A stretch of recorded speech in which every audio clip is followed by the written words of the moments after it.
আসসালামু আলাইকুম। হোপফুলি তোমরা সবাই অনেক ভালো আছো। আজকে আমি তোমাদের সাথে চলে আসলাম পরমাণু মডেল ও নিউক্লিয়ার পদার্থবিজ্ঞান, ভৌত আলোক বিজ্ঞান এবং পর্যায়বৃত্ত গতি চ্যাপ্টারটা নিয়ে। ঠিক আছে, আমরা মূলত আজকে 3টা চ্যাপ্টার পড়বো। এই 3টা চ্যাপ্টার যদি তোমরা খুব ভালো করে পড়ো, আশা করি ঢাবির ভর্তি পরীক্ষায় 3 মার্ক কমন পেয়ে যাবা।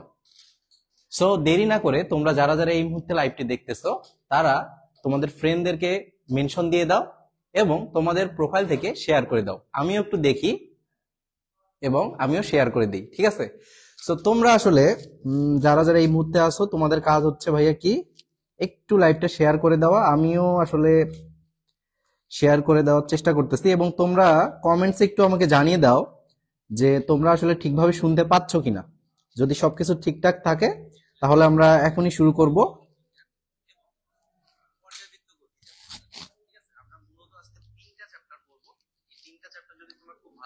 আচ্ছা,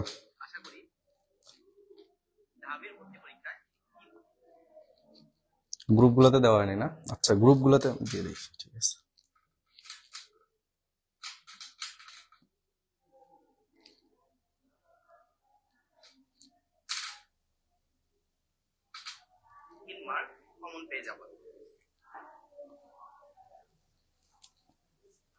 সো তোমরা আমাকে ঠিকভাবে শুনতে পাচ্ছ কিনা একটু জানাও। আবিদ, আসসালামু আলাইকুম। ওয়ালাইকুম আসসালাম ভাইয়া। ওকে, সো সবকিছু ক্লিয়ার শোনা যাচ্ছে কিনা একটু কমেন্টসে জানো তোমরা।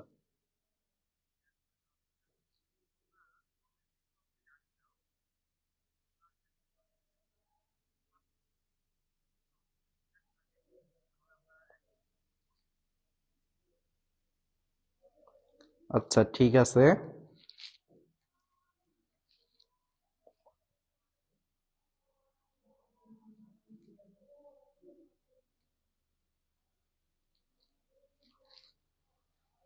ডিএজি কই গেল? ওকে,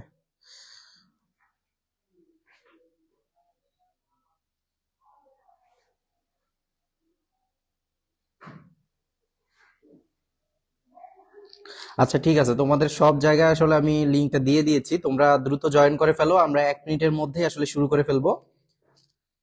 সো তোমরা একটু কমেন্টস করে আমাকে জানাই দাও যে ভাইয়া তোমরা ঠিকভাবে শুনতে পাচ্ছ কিনা একটু। হ্যাঁ, মোহাম্মদ ফাহাদ বলছে যে ক্লিয়ারলি শুনতে পাচ্ছে। ওকে ভাইয়া, ঠিক আছে।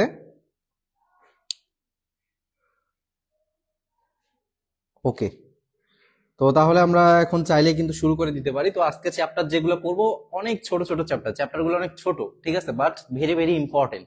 তো তোমরা একটু মনোযোগ দিয়ে আজকের ক্লাসটা যদি করতে পারো তাহলে আশা করি এখান থেকে 3 মার্ক তোমরা কমন পেয়ে যাবে। ঠিক আছে, এবং কেন 3 মার্ক কমন পাবো, আসলে আমরা যখন টপিকগুলো পড়বো এবং প্রশ্ন ব্যাংক গুলো দেখবো যে আসলে ঢাবিতে কি ধরনের প্রশ্ন আসছিল, এই জিনিসগুলো যখন আমরা খুঁটিনাটি বিশ্লেষণ করব তখন কিন্তু তোমরা আসলে বুঝতে পারবা আসলে কেন আমি বলতেছি যে 3 মার্ক কমন পেয়ে যাবে। ঠিক আছে, ওকে। সো আমরা এখন তাহলে শুরু করে দেই।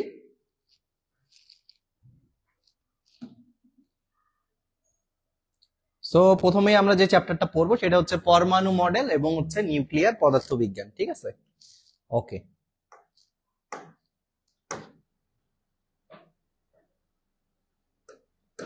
সো পরমাণু মডেল এবং নিউক্লিয়ার পদার্থবিজ্ঞান থেকে থিওরিটিক্যাল পার্ট যেগুলো আমাদেরকে আসলে পড়তে হবে সেগুলো আমি তোমাদেরকে একটু বলার চেষ্টা করব, তোমরা একটু জাস্ট দেখে নাও। প্রথমেই যেটা আছে সেটা হচ্ছে ইলেকট্রন, প্রোটন এবং নিউট্রন। ইলেকট্রন, প্রোটন এবং নিউট্রন, যেটা অলরেডি আসলে তোমাদের কেমিস্ট্রি থেকে তোমরা এই জিনিসটা দেখে নিবা। ঠিক আছে, কেমিস্ট্রিতে অলরেডি তোমাদের ক্লাস নিয়েছিল তোমাদের শিয়াব ভাইয়া, তো ওখানে যা পড়াইছে সেটুকুই এনাফ, সেটুকুই তোমার জন্য এনাফ এখানকার। এরপরে আছে দেখো আলফা, বিটা, গামা রশ্মি। আলফা, বিটা, গামা রশ্মিও আসলে কেমিস্ট্রিতেই পড়ানোর কথা। তো আলফা, বিটা, গামা রশ্মি থেকে আমি একটা লাইন শুধু অ্যাড করতে চাবো, সেটা হচ্ছে যে ভেদন ক্ষমতা। ভেদন ক্ষমতা, এদের ভেদন ক্ষমতাটা পরীক্ষায় আসে, যদিও সহজ তারপরে পরীক্ষায় আসে। তো ভেদন ক্ষমতার ক্রম কোনটা? Gamma is greater than beta is greater than হচ্ছে আলফা। ঠিক আছে, এবং ভেদন ক্ষমতার সাথে তোমরা আরেকটা জিনিস পড়ে ফেলবা, সেটা হচ্ছে আয়নায়ন ক্ষমতা। আয়নায়ন ক্ষমতা, আয়নায়ন ক্ষমতা। আয়নায়ন ক্ষমতাটা হচ্ছে ভেদন ক্ষমতার উল্টাটা, তারপরে আলফা, তারপরে হচ্ছে বিটা, তারপরে হচ্ছে গামা। এই যে একটা ইম্পর্টেন্ট লাইন লিখছি ভাইয়া, এই জিনিসটা থেকে তোমাদের আসলে পরীক্ষায় চলে আসতে পারে যে নিচের কোনটি ভেদন ক্ষমতার ক্রম, নিচের কোনটি ভেদন ক্ষমতার ক্রম? হ্যাঁ, পুষ্পিতা বলতেছে নমস্কার, ওকে নমস্কার। এরপরে হচ্ছে আসসালামু আলাইকুম ভাইয়া, কেমন আছেন? হ্যাঁ আলহামদুলিল্লাহ ভালো আছি। তো তোমরা আসলে মনোযোগ দিয়ে ক্লাসটা করো, তাহলে আসলে বুঝতে পারবা। ওকে, এরপরে যে জিনিসটা আইসোটোপ, আইসোটোন, আইসোবার, আইসো ইলেকট্রন, এটাও তোমরা ভাইয়া কেমিস্ট্রির যে ক্লাসটা করছিলা এটা থেকে দেখে ফেলবা, ঠিক আছে? ওভাবেই আসলে আমাদের স্লাইড গুলো বানানো হয়েছে। আমি যে পয়েন্টটাতে আসলে ফোকাস করতে চাবো আজকে, সেই পয়েন্টটা হচ্ছে এই যে এই পয়েন্টটা, নিউক্লিয়ার বিক্রিয়া। দেখো নিউক্লিয়ার বিক্রিয়া কয় ধরনের? নিউক্লিয়ার বিক্রিয়া হচ্ছে দুই ধরনের, একটা হচ্ছে নিউক্লিয়ার ফিশন বিক্রিয়া আর একটা হচ্ছে নিউক্লিয়ার ফিউশন বিক্রিয়া। সো তোমাদের ফিশন এবং ফিউশন এই নিয়ে যেন কনফিউশন, সো এই কনফিউশন দূর করতেই আমি কিন্তু তোমাদের সামনে চলে আসছি। ওকে ভাইয়া, দেখো এই যে নিউক্লিয়ার বিক্রিয়া যখন পরীক্ষায় আসবে, সো অনেক সময় তোমাদেরকে বিক্রিয়া দিয়ে দেয় যে এটা কোন ধরনের বিক্রিয়া, নিউক্লিয়ার ফিশন নাকি ফিউশন। সো তখন তোমরা আসলে কনফিউশনে পড়ে যাও। সো তোমরা জাস্ট একটা জিনিস মাথায় রাখবা, তোমাদের আসলে মেইন টার্গেট থাকবে হচ্ছে প্রোডাক্টটা। দেখো আমরা যখন একটা রিয়াকশন ঘটাই, আমাদের টার্গেট কি? আসলে আমাদের টার্গেট হচ্ছে প্রোডাক্ট পাওয়া, না হলে তো আমাদের রিয়াকশন ঘটানোর কোনো দরকার নেই। তাহলে আমাদের একটা রিয়াকশন ঘটাইলে আমরা কি করব? আমাদের টার্গেট থাকে হচ্ছে প্রোডাক্টটা পাওয়া। সো তোমার মাথায় টার্গেট থাকতে হবে প্রোডাক্টটা পাওয়া, ঠিক আছে? তো আমরা ফোকাস কোথায় করব? সব সময় প্রোডাক্টের দিকে ফোকাস করব। প্রোডাক্টের দিকে ফোকাস করব। কোথায় ফোকাস করব ভাইয়া? প্রোডাক্টের দিকে আমরা একটু ফোকাস দিব। প্রোডাক্টের দিকে যখন ফোকাস দিব, এখন প্রোডাক্টটা যদি বড় হয়, ঠিক আছে, প্রোডাক্টটা যদি বড় হয় তাহলে বড় নামের যেটা সেটা হবে হচ্ছে আমাদের আনসার। প্রোডাক্টটা যদি বড় হয় তাহলে বড় নাম কোনটা বলো তো ভাইয়া? দেখো এখানে আছে ফিউশন, আরেকটা আছে ফিশন। তাহলে বড় নাম কোনটা? ফিউশন। দেখো অক্ষর এখানে 4টা আর এখানে কয়টা? 3টা, তার মানে এটা হচ্ছে ছোট। তার মানে প্রোডাক্ট যদি ছোট হয় তাহলে সেটা বলবো হচ্ছে ফিশন বিক্রিয়া। প্রোডাক্ট ছোট বলতে এই বোঝায় না যে শক্তি উৎপন্নের পরিমাণটা ছোট, ঠিক আছে? শক্তির কথা কিন্তু আমরা বলি না, আমরা বলছি প্রোডাক্টের পরিমাণটা। তার মানে আমি যদি একটু ফিজিক্সের ভাষায় চলে আসি, তাহলে ফিউশন বিক্রিয়া কাকে বলবো আমরা? ক্ষুদ্র ক্ষুদ্র অসংখ্য পরমাণু যুক্ত হয়ে যখন একটা বৃহৎ পরমাণু তৈরি করে বা বৃহৎ অণু গঠন করে, সেই জিনিসটাকে আমরা বলবো হচ্ছে ফিউশন। ফিউশন মানে হচ্ছে একসাথে হওয়া। তাহলে একসাথে হওয়া অনেক বড় একটা জিনিস তৈরি করে, সেই জিনিসটাই হচ্ছে ফিউশন। তার মানে আমরা লাস্টে কি কথাটা বললাম? অনেক বড় একটা জিনিস তৈরি করে। তার মানে প্রোডাক্টটা কি? প্রোডাক্টটা হচ্ছে বড়। প্রোডাক্টটা বড় মানে হচ্ছে নাম যেটার বড় সেটা হবে। এরপরে দুই নাম্বার হচ্ছে যেটার প্রোডাক্ট ছোট। দ্যাট মিনস একটা অণু পরমাণু ভেঙে গিয়ে যদি একাধিক থেকে অসংখ্য পরমাণু অণুতে রূপান্তরিত হয়, তখন সেটাকে আমরা বলবো হচ্ছে ফিশন বিক্রিয়া। তার মানে দেখো বড় থেকে ছোট ছোট হলো, তার মানে আমি যে প্রোডাক্টটা পাবো সেগুলো হচ্ছে ছোট ছোট খণ্ডে ভাগ হবে, তার মানে সেটা কি হবে? ফিশন বিক্রিয়া হবে। তো অনেক সময় কিন্তু তোমাদের বিক্রিয়া দিয়ে দেয়, তোমরা আসলে বুঝতে পারো না যে কি হইলো আসলে। তোমরা দেখবা আসলে কি হয়েছে ঘটনাটা, তারপরে আসলে আনসার করবা। সো আমরা কিন্তু এর পরবর্তী পেজে আসলে এটা নিয়ে আলোচনা করা আছে। দেখো আরেকটু, এই যে ফিশন আর একটা হচ্ছে ফিউশন। এটার প্রোডাক্ট হচ্ছে স্মল হবে যেহেতু নাম স্মল, আর দেখো প্রোডাক্ট বিগ, এর দামটাই হচ্ছে বড়। এই যে এই জিনিসটা একটু তোমরা মাথায় রাখবা, বিমুক্ত শক্তি ফিশন। দেখো কোন একটা জিনিস যদি বিস্ফোরণ হয়ে যায়, কোন একটা জিনিস যদি হুট করে বিস্ফোরণ হয়ে যায়, তাহলে কিন্তু অনেক শক্তি উৎপন্ন হয়, ঠিক আছে? আর কোনো কিছু জোড়া লাগতে কিন্তু এত শক্তির প্রয়োজন দরকার নেই। তার মানে আমি কি বোঝাচ্ছি? দেখো এটা জাস্ট মনে রাখার জন্যই। দেখো কোনো কিছু যখন বুম করে বাস্ট হয়ে যায়, তখন কি হয়? ছোট ছোট অনেক অংশে ভাগ হয়। ছোট ছোট অংশে ভাগ হলে আমরা কি জানি? ফিশন হয়। এই যে বুম করে বাস্ট হয়ে গেল, তাহলে অনেক শক্তি উৎপন্ন হয়, আমরা বলছি অনেক শক্তি। তার মানে ফিশনের ক্ষেত্রে শক্তি যেটা আছে এইটা একটু হবে হচ্ছে বেশি। ফিশনের ক্ষেত্রে উৎপন্ন শক্তির পরিমাণটা হবে বেশি। তাহলে বিমুক্ত শক্তি কত হবে এখানে? 200 মেগা ইলেকট্রন ভোল্ট। এবং ফিউশন বিক্রিয়ার ক্ষেত্রে কি হবে? ফিউশনে তো ভাঙ্গা ভাঙ্গির কিছু নেই, এখানে জাস্ট জোড়া লাগতেছে। এখানে তো শক্তি উৎপন্ন হওয়ার কিছু দেখি না, এখানে জাস্ট একসাথে হয়ে একটা বৃহৎ অণু গঠন করতেছে। তো সেই জিনিসটা হচ্ছে আমাদের এখানে বিমুক্ত শক্তি কত? 17.6 মেগা ইলেকট্রন ভোল্ট। আমি যেগুলো বলতেছি আসলে গল্পের সাহায্যে তোমাদেরকে বোঝানোর চেষ্টা করতেছি। তার মানে কত হবে? 17.6 মেগা ইলেকট্রন ভোল্ট। এখন আসি উদাহরণে। এই উদাহরণটাও তোমাদের জন্য ইম্পর্টেন্ট, ঠিক আছে? এই উদাহরণটাও তোমাদের জন্য ইম্পর্টেন্ট। তাহলে দেখো এখানে ফিশন বিক্রিয়ার উদাহরণ হচ্ছে পারমাণবিক বোমা। আর ফিউশন বিক্রিয়ার জলতন্ত্রের উদাহরণ হচ্ছে হাইড্রোজেন বোমা। দেখো অসংখ্য, হাইড্রোজেনের চেয়ে ছোট কি আরো পরমাণু আছে? নাই। হাইড্রোজেন কিন্তু আমরা জানি পারমাণবিক সংখ্যা হচ্ছে 1, তার মানে এর চেয়ে তো ছোট নাই। তাহলে হাইড্রোজেন বোমা বলতে কি বোঝাইতেছে? অনেকগুলো হাইড্রোজেন একসাথে যুক্ত হয়ে এভাবে আছে, সেটাকে আমরা বলতেছি হাইড্রোজেন বোমা। ঠিক আছে, সো এটা হচ্ছে ফিউশন। তাহলে হাইড্রোজেন বোমা হচ্ছে ফিউশন। এবং আরেকটা জিনিস মনে রাখবা, সূর্যে উৎপন্ন শক্তি, সূর্যে উৎপন্ন শক্তি, উৎপন্ন শক্তি। দেখো সূর্যে উৎপন্ন শক্তি, ঠিক আছে, সূর্যে উৎপন্ন শক্তি বা সূর্যে কোন প্রক্রিয়া সংঘটিত হয়? অ্যান্সার হচ্ছে ফিউশন হয়। ফিউশনের ফলে আসলে সূর্যের সৃষ্টিটা হয়েছে। কারণ কি, দেখো সূর্য কি জানি আমরা, পৃথিবীর চেয়ে 13 লক্ষ গুণ বড়। ঠিক আছে, তো এই যে সূর্য যে পৃথিবীর চেয়ে বড়, তাহলে এই বড় জিনিসটা যে গঠন হইলো, অসংখ্য ক্ষুদ্র ক্ষুদ্র গ্যাস এখানে আছে ইনভলভ, তারপরে কিন্তু আসলে সূর্যটা তৈরি হয়েছে। ঠিক আছে, এই জিনিসটা তোমরা একটু মাথায় রাখবা। তাহলে সূর্য যেহেতু অনেক বড়, তাহলে আমাদের প্রোডাক্ট কি? প্রোডাক্টটা হচ্ছে সূর্য, সূর্যটা অনেক বড়, এই যে দেখো নাম বড়, তার মানে ফিউশন। আশা করি তোমাদের ক্লিয়ার।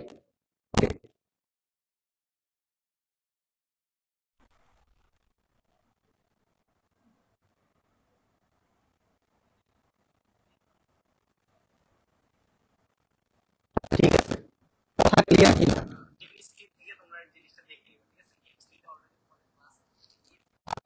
তাহলে আমরা একটা প্রশ্ন দেখব, যেটা ঢাবিতে আসলে 14-15 সেশনে আসছে। তো একটু প্রশ্নটা তোমরা দেখো, নিচের কোনটি একটি নিউক্লিয়ার ফিউশন বিক্রিয়া প্রদর্শন করে? ফিউশন বিক্রিয়া বলতে কি বোঝাচ্ছি? প্রোডাক্ট হবে বড়। কি হবে? প্রোডাক্ট বড়, বড়। তারপরে এই যে এইখানে দেখো, এখানে তাহলে আমরা কি দেখে বুঝতে পারি? দেখো এখানে কিন্তু আমরা ভর সংখ্যা দেখেও বুঝতে পারি। দেখো এখানে এখানে হচ্ছে 38 আর 34, 38 আর 34 যোগ করে কত হয়েছে? এখানে 4 হয়েছে।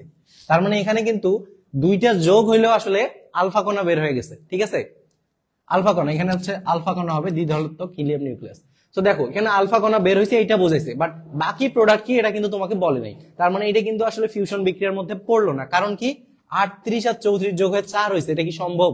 2 2 যদি 4 হইতো বা 1 আর 2 3 হইতো, তাহলে আমরা ওটা নিতে পারতাম। ঠিক আছে, তার মানে এটা আমরা নিতে পারবো না। এরপরে কি আছে? এরপরে দেখো আছে যে হাইড্রোজেনের একটা আইসোটোপ আর হাইড্রোজেনের আরেকটা আইসোটোপ, এই দুটো যোগ হয়েছে। হওয়ার পর কি হয়েছে ভাইয়া? হওয়ার পর দেখো এখানে 3 আর 2 5, 5 হওয়ার কথা না হয় হয়েছে 4। ভালো কথা, 4 হয়েছে, সমস্যা নেই। সাথে একটা নিউট্রন বের হয়ে গেছে। বাট দেখো হাইড্রোজেন আর হাইড্রোজেন, হাইড্রোজেন আর হাইড্রোজেন, ঠিক আছে, যুক্ত হয়ে কি হয়েছে? যুক্ত হয়ে তৈরি হয়েছে হচ্ছে হিলিয়াম। ঠিক আছে, তোমরা যদি ভর সংখ্যা দেখেও কনফিউজড হও, তোমরা আসলে পারমাণবিক সংখ্যার দিকে নজর দিতে পারো।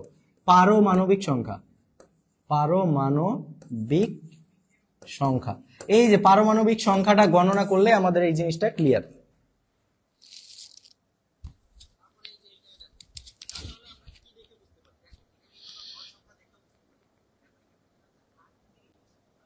তাহলে আমরা মেইনলি কোথায় ফোকাস করব ভাইয়া? ভর সংখ্যায় ফোকাস করলেও হইতে পারে, বাট আমাদের পারমাণবিক সংখ্যায় ফোকাস করলে হচ্ছে অ্যাপ্রোপ্রিয়েটলি আমরা জিনিসটা বের করতে পারবো। তাহলে আমরা কি করব? পারমাণবিক সংখ্যা দেখবো। এখানে কত ছিল আগেরটায়? 92 আর 90, 92 আর 90 যোগ করলে তো আর 2 হয় না, তার মানে এটা গেল, এটা হবে না। এরপরে কি হলো? এরপরে দেখো 1 আর 1, 1 আর 1 যোগ হলে কত হইলো? 2টা হইলো। তার মানে দুইটা ছোট ছোট যুক্ত হয়ে একটা বড় হয়েছে, দুটো ছোট ছোট যুক্ত হয়ে একটা বড় পরমাণু তৈরি করছে, দুটো ছোট ছোট পরমাণু যুক্ত হয়ে একটা বড় পরমাণু তৈরি করছে। তার মানে আমাদের প্রোডাক্ট কি? প্রোডাক্ট হচ্ছে বড়। এটাতে যেহেতু প্রোডাক্ট বড়, সুতরাং বি নাম্বারটাই হচ্ছে আমাদের আনসার। আশা করি তোমরা বুঝতে পারছো। এখন সাউন্ড ক্লিয়ার কিনা একটু জানাও তো, এখন সাউন্ড ক্লিয়ার কিনা একটু জানাও।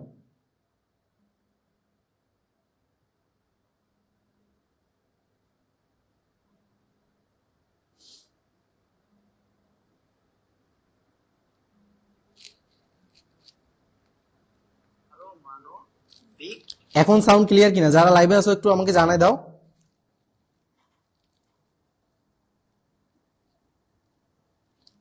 একটু তোমরা জানাই দাও, তাহলে সুবিধা হয় আসলে।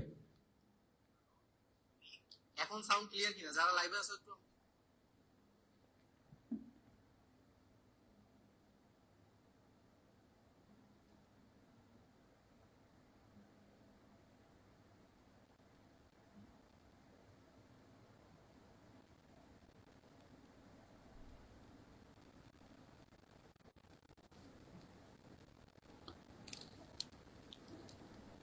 ওকে, আমরা সামনের দিকে আসবো, আমরা হচ্ছে ম্যাথমেটিক্যাল পার্টে। ঠিক আছে, এখন কোথায় আসবো? এখন আসবো হচ্ছে ম্যাথমেটিক্যাল পার্টে। সো ম্যাথমেটিক্যাল পার্টে আমরা যে জিনিসটা দেখতে পাচ্ছি শুরুতেই, সেটা হচ্ছে ঠিক আছে, এখন কোথায় আসবো? ম্যাথমেটিক্যাল পার্টে।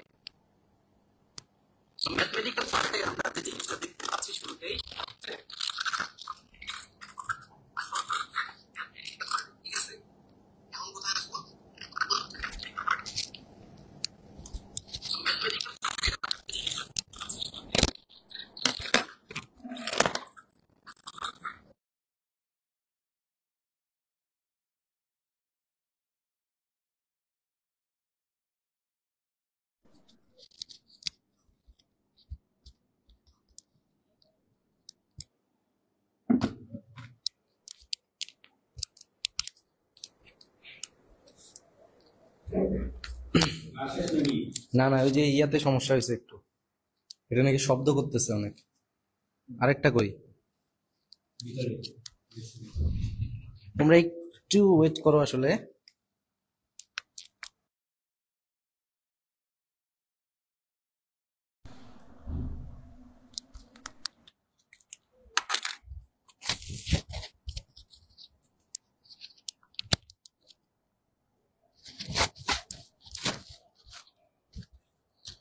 ওকে, অলরাইট, এখন তোমরা ক্লিয়ারলি শুনতে পাচ্ছ কিনা বলো তো? আশা করি এখন ক্লিয়ারলি শোনা যাচ্ছে। পুষ্পিতা, একটু তুমি জানো তো কাইন্ডলি যে শোনা যাচ্ছে কিনা এখন? এখন তোমরা ক্লিয়ারলি শুনতে পাচ্ছ কিনা বলো তো? এখন ক্লিয়ারলি শোনা যাচ্ছে কিনা একটু জানো। পুষ্পিতা, একটু তুমি জানো তো কাইন্ডলি যে শোনা যাচ্ছে কিনা এখন? এখানে এখন ক্লিয়ারলি শোনা যাচ্ছে কিনা একটু জানো। হ্যাঁ, এখন ক্লিয়ার, এখন ক্লিয়ার। ওকে, তাহলে আমরা শুরু করি, ঠিক আছে? ওকে, তোমরা দেখো হচ্ছে আমাদের টাইপ যে 1 আছে, সেই টাইপ 1টা হচ্ছে কি পরমাণু মডেল সংক্রান্ত কথাবার্তা। তো পরমাণু মডেলের ক্ষেত্রে আমরা যে জিনিসটা শুরুতেই জানবো সেটা হচ্ছে ইলেকট্রনের কৌণিক ভরবেগ। ইলেকট্রনের কৌণিক ভরবেগ mvr ইজ ইকুয়ালস টু হচ্ছে nh/2 পাই, nh/2 পাই। এই জিনিসটা এখানে থেকে আসলে কিভাবে প্রশ্ন আসে?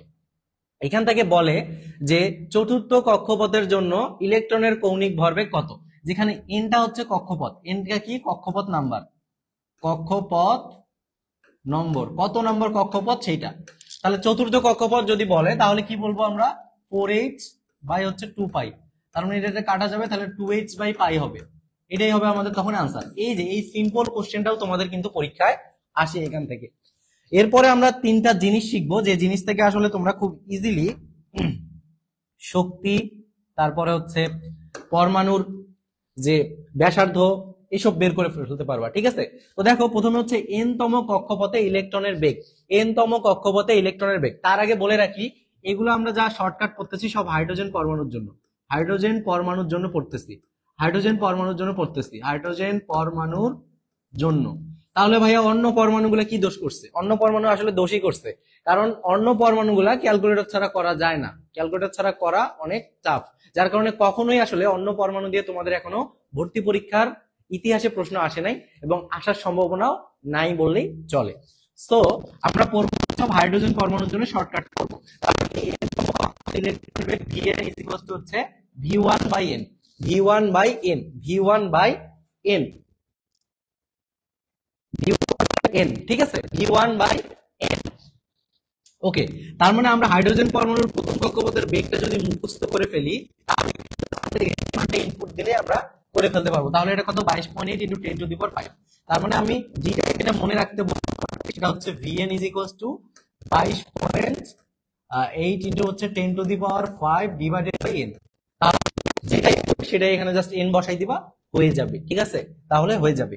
এরপরে আমরা পড়বো হচ্ছে n তম কক্ষপথে ইলেকট্রনের শক্তি।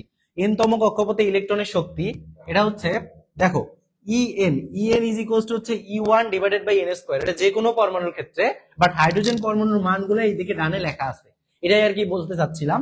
So en is equals to হবে হচ্ছে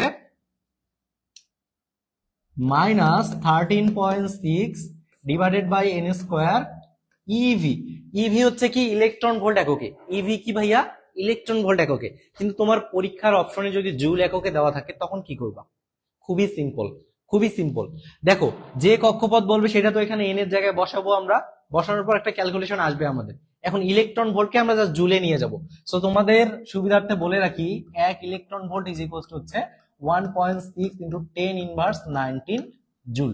তাহলে আমরা সেটা দিয়ে গুণ করে দিব, তাহলে কিন্তু আমাদের মান চলে আসবে। ঠিক আছে, এরপর 3 নাম্বার যেটা, সেটা হচ্ছে n তম কক্ষপথের ব্যাসার্ধ r n. R n is equals to কি r1 into n square, r1 into n square, যেটা কিনা হাইড্রোজেন পরমাণুর ক্ষেত্রে আমি যদি চিন্তা করি, তাহলে আর এন আমি লিখতে পারি হচ্ছে 0.53 অ্যাঙ্গস্ট্রম। ঠিক আছে, 0.53 অ্যাঙ্গস্ট্রম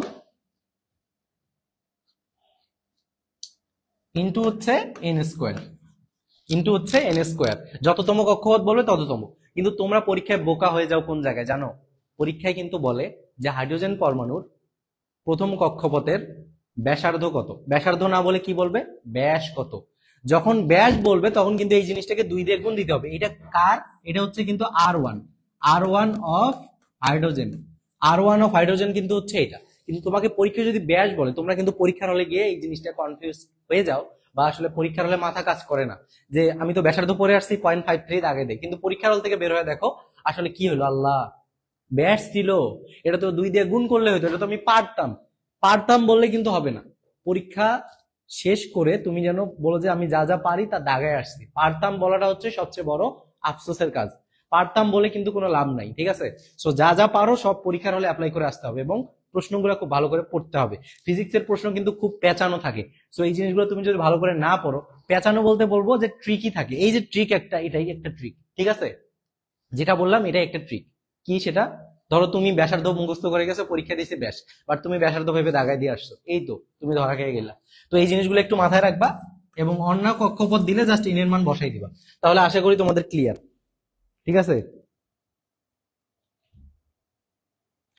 পুষ্পিতা বলছে, হ্যাঁ পুষ্পিতা বলছে যে শর্টকাট অ্যাপ্লাই করা যাবে কিনা। হ্যাঁ হ্যাঁ, শর্টকাট অ্যাপ্লাই করা যাবে। শর্টকাট অ্যাপ্লাই করলে ম্যাথ করলেও তোমরা মার্কস পাবা, ফুল মার্কসই পাবা। কারণ আমি নিজে যেহেতু পরীক্ষা দিছিলাম, সো আমার আসলে একটু বলে ম্যাথ আসছিল, পরে কিন্তু আমি ওই ম্যাথটাই শর্টকাটে করে দিছি, ওই ম্যাথটা শর্টকাটে করে দিছি এবং আমি যে মার্ক আসলে কাউন্ট করছি যে এত আমি পাইতে পারি, অতর মধ্যে মার্ক পাইছি। তার মানে কি? তার মানে আমাকে ওই জায়গাটাতে মার্ক দিচ্ছে। তো তুমি যদি লং কাট একদমই ভুলে যাও, তাহলে শর্টকাটে করে দিতে পারবা এবং জায়গাও কিন্তু অনেক শর্ট থাকে। তো তুমি যত কমের মধ্যে করতে পারবা ততই ভালো। ঠিক আছে, লং কাট একদমই ভুলে যাও, তাহলে শর্টকাটে করে দিতে পারবা এবং জায়গাও কিন্তু অনেক শর্ট থাকে। তো তুমি যত কমের মধ্যে করতে পারবো ততই ভালো। ঠিক আছে,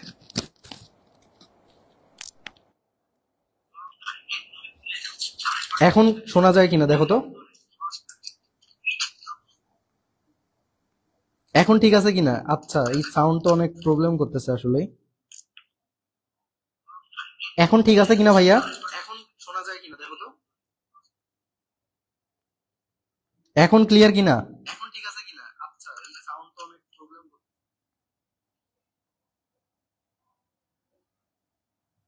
ভাই মাইক্রোফোন তো চেঞ্জ করে নিলাম, চেঞ্জ করে নেওয়ার পরেই তো এরকম করতেছে। আচ্ছা, দেখা যাক কতদূর কি হয় আসলে। এখন আশা করি ক্লিয়ার শোনা যাচ্ছে, আমি আসলে শুনতেছি। ভাই মাইক্রোফোন তো চেঞ্জ করে নিলাম, চেঞ্জ করে নেওয়ার পরেই তো এরকম করতেছে। আচ্ছা, দেখা যাক কতদূর কি হয় আসলে। এখন আশা করি ক্লিয়ার। আচ্ছা ঠিক আছে, তোমরা একটু প্রবলেম হলে জানাই দিও। একটু দেখো, আমরা এখন প্রশ্ন সলভ করব যে বোরের পরমাণু মডেল অনুযায়ী হাইড্রোজেন পরমাণুর প্রথম শক্তি স্তরের মান। প্রথম শক্তি স্তরের মান দেওয়া আছে হচ্ছে -13.6 ইলেকট্রন ভোল্ট। এটা যদি নাও বলে তাও তোমার এটা মুখস্থ রাখতে হবে। ঠিক আছে, প্রথমটা অবশ্যই মুখস্থ রাখতে হবে, যেটা আমরা সূত্রে অলরেডি করে ফেলছিলাম। তোমাকে যদি এই প্রশ্নটা ডিরেক্ট করে যে হাইড্রোজেন পরমাণুর তৃতীয় শক্তি স্তরের শক্তি কত, তৃতীয় শক্তি স্তরের শক্তি কত, এই প্রশ্নটা ধরো ডিরেক্ট করলো তোমাকে, তুমি জাস্ট ওই সূত্রটা দিয়ে করবা, তাহলে কি হচ্ছে তৃতীয় শক্তি স্তর, তার মানে কি -13.6 তৃতীয়, তৃতীয় মানে হচ্ছে 3 স্কোয়ার, তার মানে কি থাকতেছে 13.6 বাই হচ্ছে 9। তাহলে দেখো আমি যদি 9 দিয়ে 13 কে ভাগ করি, 9 দিয়ে 13 কে যদি ভাগ করে ফেলি, তাহলে কিন্তু 1 পয়েন্ট সামথিং হবে, 1 point something, -1 point something electron volt হবে। তো দেখো -1 এর ঘরে কোনটা আছে? এটা হচ্ছে 40 এর ঘরে, এটা আছে 3 এর ঘরে, এটা 1 এর ঘরে, তার মানে এটাই মিলে, তার মানে এটাই आंसर। ঠিক আছে, এটাই হচ্ছে आंसर। এই প্রশ্নটাও কিন্তু তোমাদের খুব রিসেন্ট সময় আসছিল, 18-19 সাল। ঠিক আছে, এবং ক্যালকুলেটর ছিল না তখন। দেখো জাস্ট সিম্পল একটা ক্যালকুলেশন।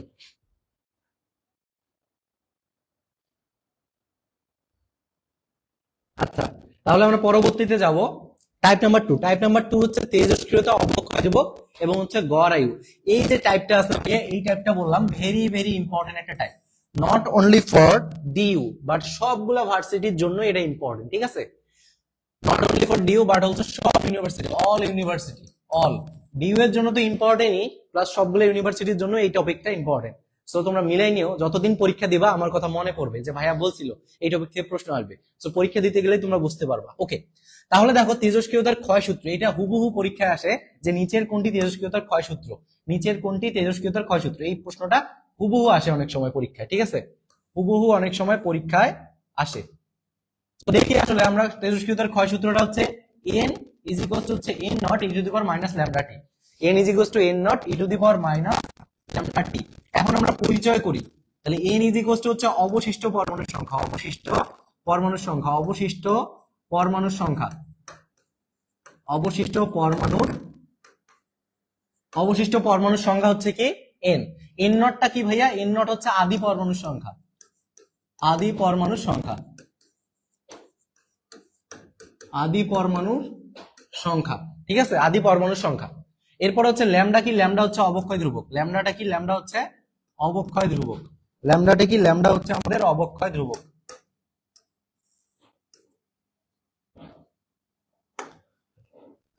অবক্ষয় ধ্রুবক। আরেকটা হচ্ছে টি, এই সময়, ঠিক আছে? সময়, সময় কেমন সময়? এটা আমি নরমাল সময় নাম দিছি। কি নাম? নরমাল, নরমাল সময় নাম দিছি আমি, নরমাল। কেন নরমাল সময় নাম দিলাম? দেখো আমরা এই ধরনের যে ম্যাথ করব, আসলে এই চ্যাপ্টারে এখানে তিন ধরনের সময় আছে, একটা হচ্ছে গড় আয়ু, একটা হচ্ছে অর্ধায়ু, আর একটা হচ্ছে নরমাল সময়। এই নরমাল সময়টা হচ্ছে এটা, তাহলে গড় আয়ু অর্ধায়ু বাদে যেটা, সেটাই হচ্ছে নরমাল টাইম, একদম স্বাভাবিক যেটা টাইম, সেই জন্য এটা দেওয়া হয়েছে, ঠিক আছে? তো এই জিনিসটা তোমরা মাথায় রাখবা, এখানে ডাইরেক্ট সূত্র আকারে এই পরীক্ষায় আসে এটা। তো এখান থেকে ক্যালকুলেশন আমরা কিভাবে করব? অনেক সময় কিন্তু বলে যে অবশিষ্ট পরমাণুর সংখ্যা এত, আদি পরমাণুর সংখ্যা এত হলে কতদিন কত ক্ষয় হলো, বা অর্ধায়ু কত। তো সেই জিনিসের জন্য একটা ভেরি ভেরি ইম্পর্টেন্ট শর্টকাট আছে, যেটা আমরা শেষে আলোচনা করতেছি। এখন হচ্ছে যে অর্ধায়ু, অর্ধায়ুটা হচ্ছে t half, t half is equal to হচ্ছে 0.693 বাই ল্যামডা। বাট তোমরা এই সূত্রটা ইউজ করবা না, এই সূত্রটা ইউজ করবে না, এটা কিন্তু এইচএসসি থেকে শিখে আসতেছো।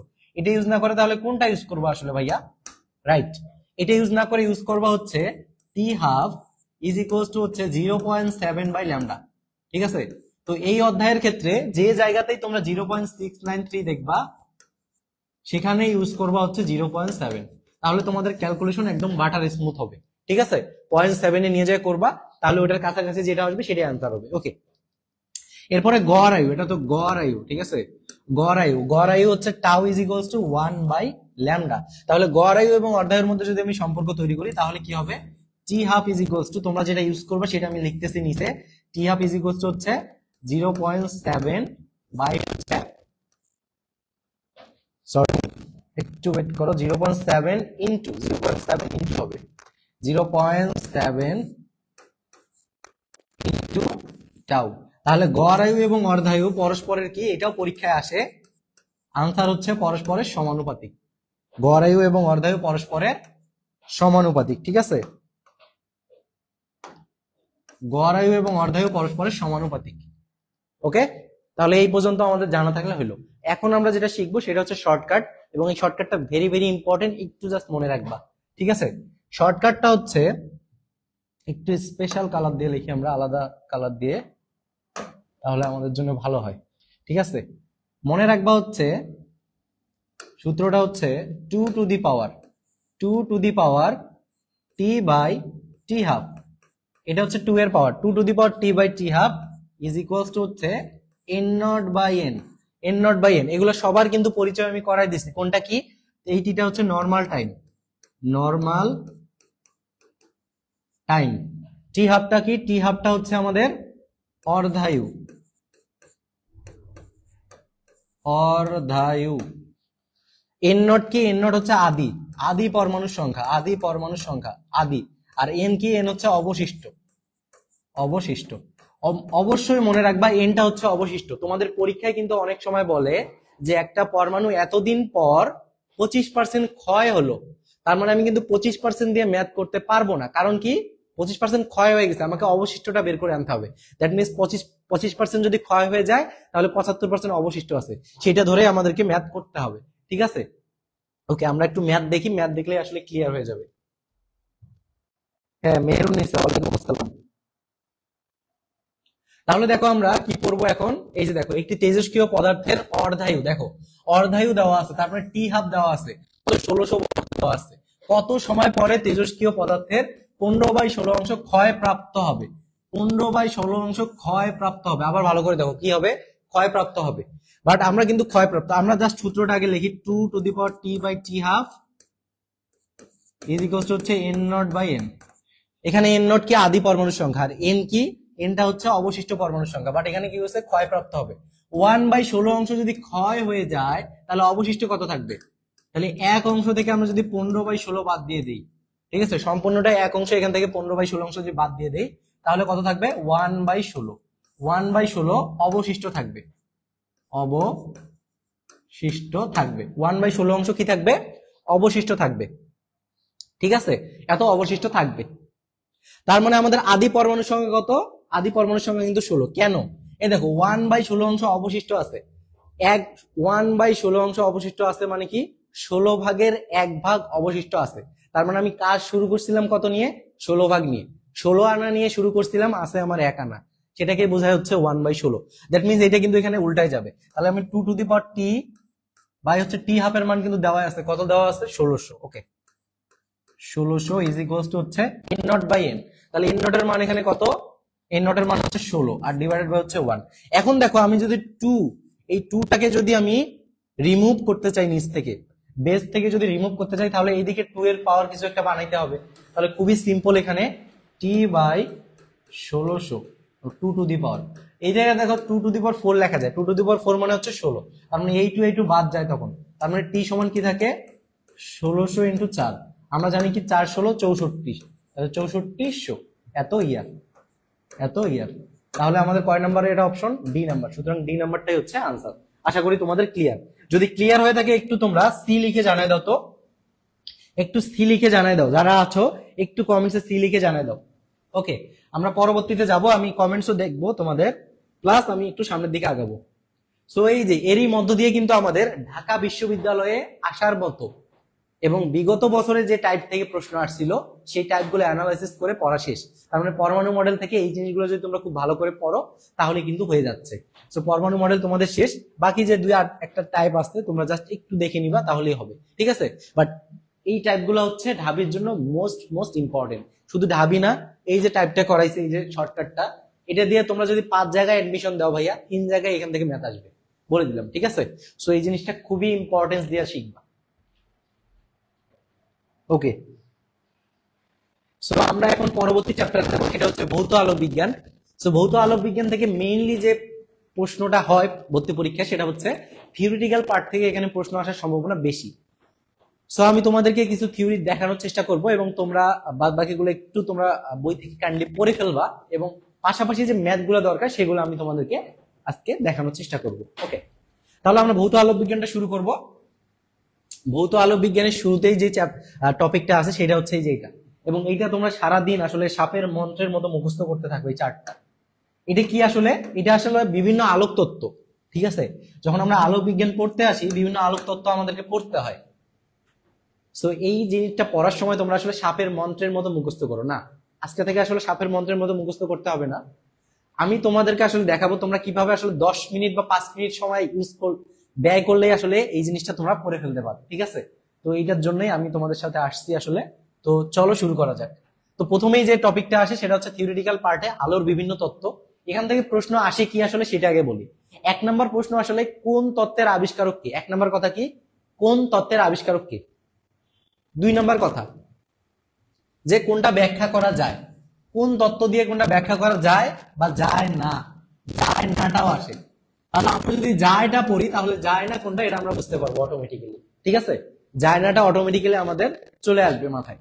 ওকে, তাহলে আমরা এখন ছন্দতে আসি। তো ছন্দ আমি এখানে একটু লিখে ফেলবো, তোমরাও আসলে লিখে ফেলবা যারা নোট করতেছো, এবং যারা পিডিএফ পাবা পিডিএফ থেকে নোট করে ফেলবা, ঠিক আছে। ওকে, তাহলে খুবই সিম্পল একটা শর্টকাট। দেখো সো এখানে যারা কারণ কণা আছে কিনা আমি জানি না, সো কণাকে দিয়ে আসলে ছন্দটা হবে। সো ধরো কণার বিয়ে হয়ে গেছে, তো কণার বর কি করছে, রাতের বেলা গভীর রাতের মধ্যে ছোট মাছ নিয়ে আসছে। তো ছোট মাছ যদি গভীর রাতের মধ্যে দেখে তাহলে তো তার রাগ হয়ে যাবে। তো রাগ হয়ে সে কি করলো, রাগ হয়ে সেই মাছটা সে হাত দিয়ে কোপ দিয়ে একদম ফেলাই দিল, হাত দিয়ে কোপ দিয়ে ফেলাই দিল, এই যে হাত দিয়ে ধাক্কায় ফেলাই দিল, ধুর তোমার মাছ আমি কাটতে পারবো না বা বাঁচতে পারবো না, যাই হোক। তো এইটা দিয়ে আমরা মনে রাখবো। তো মনে রাখবো কি, কণা হাত দিয়ে মাছ, দেখো মাছ বানানটা আমরা চ দিয়ে লিখবো, মাছ কোপ দেয়, কণা হাত দিয়ে মাছ কোপ দেয়। আচ্ছা, কতে কি, দেখো কণিকা তত্ত্ব, কণিকা তত্ত্ব। নতে কি, নতে হচ্ছে নিউটন, নতে কি, নতে হচ্ছে নিউটন, ঠিক আছে। এরপরে হাত, হতে হচ্ছে কি, হতে হচ্ছে দেখো হাইগেন্স, হতে হাইগেন্স। আর ততে কি, ততে হচ্ছে তরঙ্গ তত্ত্ব, ততে তরঙ্গ তত্ত্ব, হতে হাইগেন্স, ততে হচ্ছে তরঙ্গ তত্ত্ব। হাত দিয়ে, দিয়েতে কিছু নেই। মাছ, মাছের যে ম আছে, মতে দেখো ম্যাক্সওয়েল, মতে কি, মতে হচ্ছে ম্যাক্সওয়েল। আর চতে কি ভাইয়া, এই যে চ, এই চতে হচ্ছে চুম্বকীয় তত্ত্ব, চতে কি, চতে হচ্ছে চুম্বকীয় তত্ত্ব, ঠিক আছে। কোপ, কতে হচ্ছে কোয়ান্টাম, কতে কি, কতে হচ্ছে কোয়ান্টাম, কতে কোয়ান্টাম, কতে কোয়ান্টাম তত্ত্ব।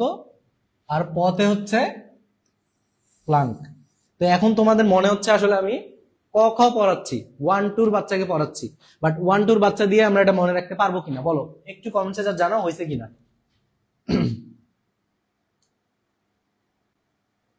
অন্বেষা দাস, নমস্কার। হ্যাঁ নমস্কার। ওকে, তো দেখো এখানে আসলে বুঝতে পারছো কিনা। এখন আমাদের কে কোন বিজ্ঞানে আবিষ্কার করলো কোনটা, সেটা আমাদের কিন্তু জানা শেষ। এখন আমরা যেটা পড়বো সেটা হচ্ছে যে কোনটা ব্যাখ্যা করা যায়। তো এইটা একটা জাস্ট গল্প বলবো, গল্প দিয়ে মনে রাখবো আমরা, ঠিক আছে। একটা গল্প, এটাও একটা গল্প বলবো, জাস্ট গল্প দিয়ে পড়বা, শেষ পড়ালেখা। তো দেখো এখানে কিভাবে আসলে এটা মনে রাখা যায়।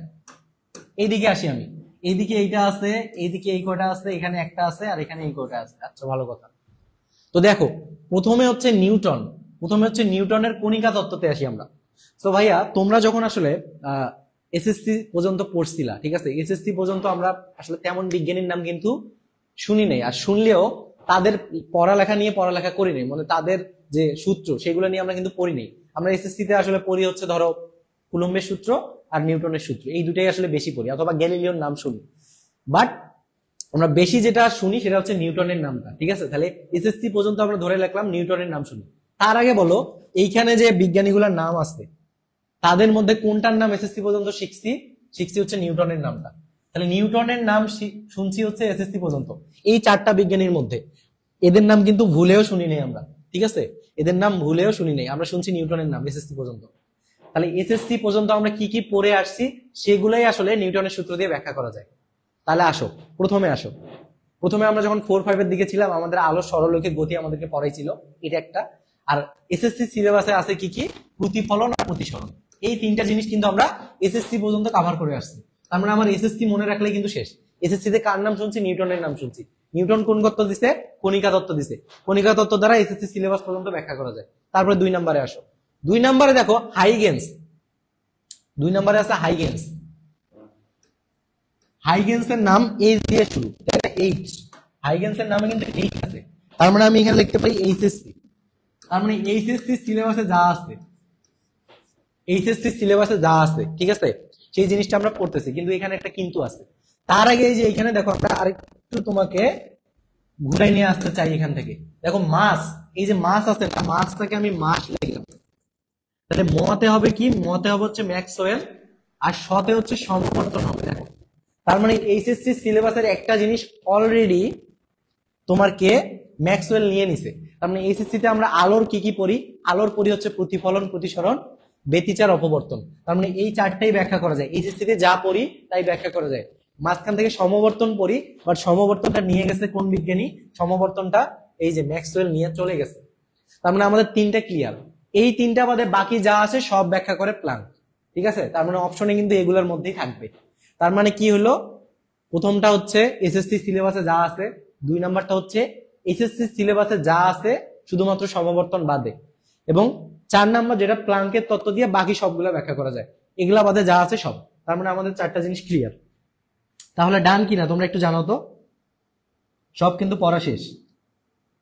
সো আমরা এখন প্রশ্ন দেখব। প্রশ্ন দেখার আগে আরো কিছু জিনিস ক্লিয়ার করি, যে অনেক সময় বলে উপরিপাতনের ফলে নিচের কোনটি তৈরি হয়। আনসার হচ্ছে ব্যতিচার। উপরিপাতনের ফলে তৈরি হয় দুইটা তরঙ্গের। গঠনমূলক ব্যতিচারের ক্ষেত্রে শর্ত পদ পার্থক্য হবে হচ্ছে λ/2 এর। গঠনমূলক ব্যতিচারের ক্ষেত্রে λ/2 এর জোড় সংখ্যক গুণিতক। তো সেখান থেকে যদি আমি এটা লিখি, এটা সমান লেখা যায় যে 2 2 কাটা যায়, তাহলে λn লেখা যায় এটাকে। ঠিক আছে। এরপর যেটা আছে ধ্বংসাত্মক ব্যতিচারের শর্ত, সেটা হচ্ছে পদ পার্থক্যটা হবে হচ্ছে λ2n + 1 λ/2। দ্যাট মিনস যখন ধ্বংসাত্মক ব্যতিচার তখন λ/2 এর বিজোড় সংখ্যক গুণিতক, আর যখন গঠনমূলক ব্যতিচার তখন হচ্ছে λ/2 এর জোড় সংখ্যক গুণিতক। এই গঠনমূলককে আবার উজ্জ্বল বলা হয় অনেক সময়, উজ্জ্বল উজ্জ্বল। আর ধ্বংসাত্মককে কি বলা হয়? অন্ধকার। অন্ধকার, অন্ধকারের শর্ত। আচ্ছা, অন্ধকারের শর্ত, ঠিক আছে। তো এই জিনিসটা তোমরা একটু মাথায় রাখবা। এই দুটা কিন্তু ডিরেক্ট এমসিকিউ চলে আসে, ঠিক আছে। ডিরেক্ট এমসিকিউ চলে আসে, ভেরি ভেরি ইম্পর্টেন্ট এমসিকিউ। এই দুটা একটা না একটা আসেই, প্রত্যেক বছরে প্রায় থাকে, ঠিক আছে। ঢাবিতে তো থাকে, অন্যান্য ভার্সিটি গুলোতেও এটা অল্টারনেট ইয়ার থাকে পরীক্ষায়। এখন আমরা দেখবো অপবর্তন। সো অপবর্তনের সংজ্ঞাটা একটা ভার্সিটিতে আসছিল, যে প্রতিবন্ধকের ধার ঘেঁষে যাওয়ার সময় আলোর যে বেঁকে যাওয়ার ঘটনাটা, এই যে বেঁকে যাওয়া যখনই দেখবা তখনই হচ্ছে অপবর্তন, ঠিক আছে। এরপরে এক আলোকবর্ষ সমান কত? 4.97 × 10⁻12 কিলোমিটার। এটা অনেক সময় মিটারেও থাকতে পারে, ঠিক আছে, অনেক সময় মিটারেও থাকতে পারে এই জিনিসটা। এবং তোমরা আসলে বলো যারা যারা দেখতেছো, আলোকবর্ষের একক কিসের একক আসলে? দূরত্ব নাকি সময়? দূরত্ব নাকি সময়? দূরত্বের একক নাকি সময়ের একক?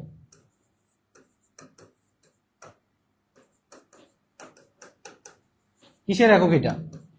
একটু কমেন্টসে জানাও তো দেখি। মাঝে মাঝে সাউন্ড প্রবলেম হইতেছে ভাইয়া, ওকে, এই সাউন্ড নিয়ে আর পারা গেল না।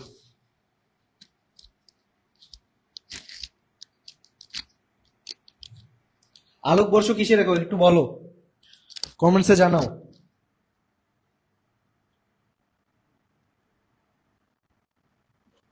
এখন সাউন্ড ঠিক আছে কিনা? আলোকবর্ষ কিসের একক একটু বলো।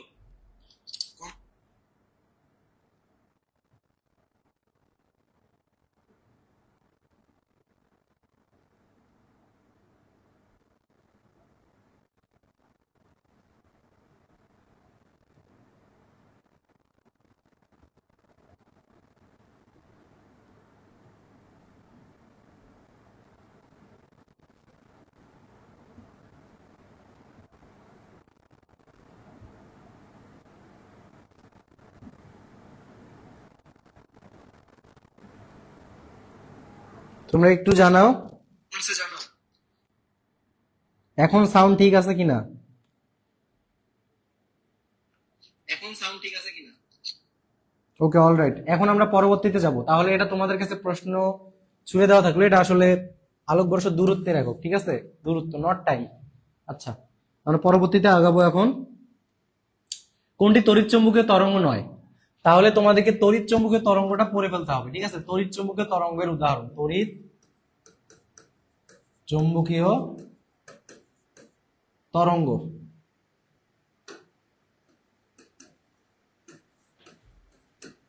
তড়িৎ চুম্বকীয় তরঙ্গের উদাহরণগুলো তোমরা পড়ে ফেলবা।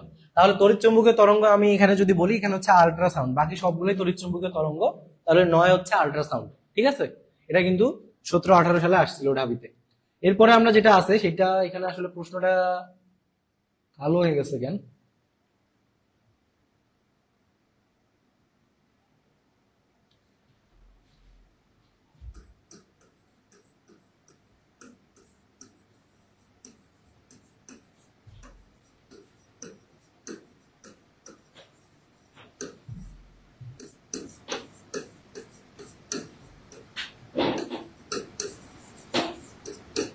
নিচের কোনটি গঠনমূলক ব্যতিচারের শর্ত? ঢাবিতে এটা 19-20 সেশনে পরীক্ষা আসছিল, বলছিলাম হুবহু আসে পরীক্ষায়।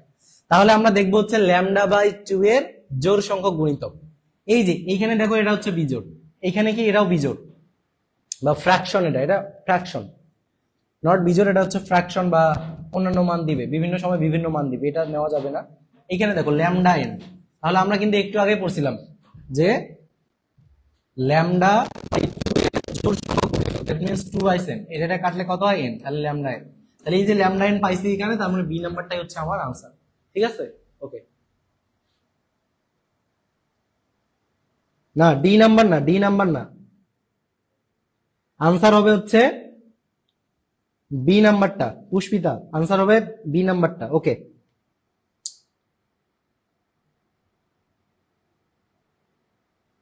এরপরে আমরা পরবর্তী প্রশ্ন দেখি, নিচের কোনটি ভৌত প্রক্রিয়ার শব্দ তরঙ্গ দ্বারা প্রভাবিত হয় না? শব্দ তরঙ্গ দ্বারা প্রভাবিত হয় না। দেখো এখানে কিন্তু একটা নাম আছে, সেটা কি তরঙ্গ। তরঙ্গ তত্ত্ব কে দিছিল ভাইয়া? তরঙ্গ তত্ত্ব কে দিছিল? তরঙ্গ তত্ত্ব কে দিছিল বলতো? হাত, তার মানে হাইগেন্স দিছিল, হাইগেন্স দিছিল। তাহলে হাইগেন্স কি করছিল?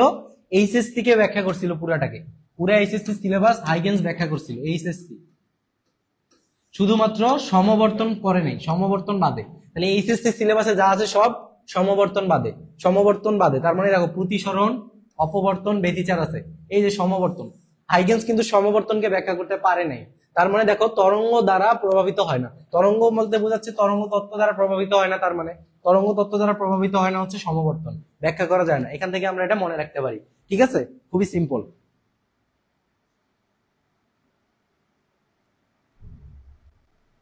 এরপরে আমরা পরবর্তীতে আসবো ম্যাথমেটিক্যাল পার্ট এই অধ্যায়ের। টাইপ 1 এ হচ্ছে প্রতিসরণাঙ্ক। এখান থেকে তোমাদের খুবই সিম্পল ম্যাথ আসছে প্রতিসরণাঙ্ক বের করার। জাস্ট সূত্রটা আমাদের হবে, সো আমরা এই জিনিসটা একটু দেখবো। এখানে A mu B, A mu B মনে হচ্ছে এ মাধ্যমের সাপেক্ষে বি মাধ্যমের প্রতিসরণাঙ্ক। এটা হচ্ছে mu B by mu A দিয়ে করা যায়, অথবা এ মাধ্যমে আলোর বেগ বাই বি মাধ্যমে আলোর বেগ, অথবা বি মাধ্যম এ মাধ্যমে তরঙ্গ দৈর্ঘ্য বাই বি মাধ্যমে তরঙ্গ দৈর্ঘ্য। অনেক সময় আমরা এভাবে বের করতে পারি যে A mu B is equals to হচ্ছে 1 বাই বি মিউ এ, মানে অন্য মাধ্যমের যে প্রতিসরণাঙ্কটা এটাকে যদি উল্টায় দেই তাহলে আমরা আগেরটা পাইতে পারি এ মিউ বি। তাহলে এটা দ্বারা কি বোঝায়? এ মিউ বি মানে এ মাধ্যমের সাপেক্ষে বি মাধ্যমের প্রতিসরণাঙ্ক। ঠিক আছে, এটা আবার আলোক বর্ষ দিয়ে অনেক সময় প্রশ্ন আসতে পারে, তো এটা হচ্ছে রেয়ার কেসে, রেয়ার, বাট এই জিনিসগুলো থেকে বেশি আসে প্রশ্ন। ঠিক আছে, তো আমরা প্রশ্ন দেখি আসলে কোন ধরনের প্রশ্ন আসতে পারে।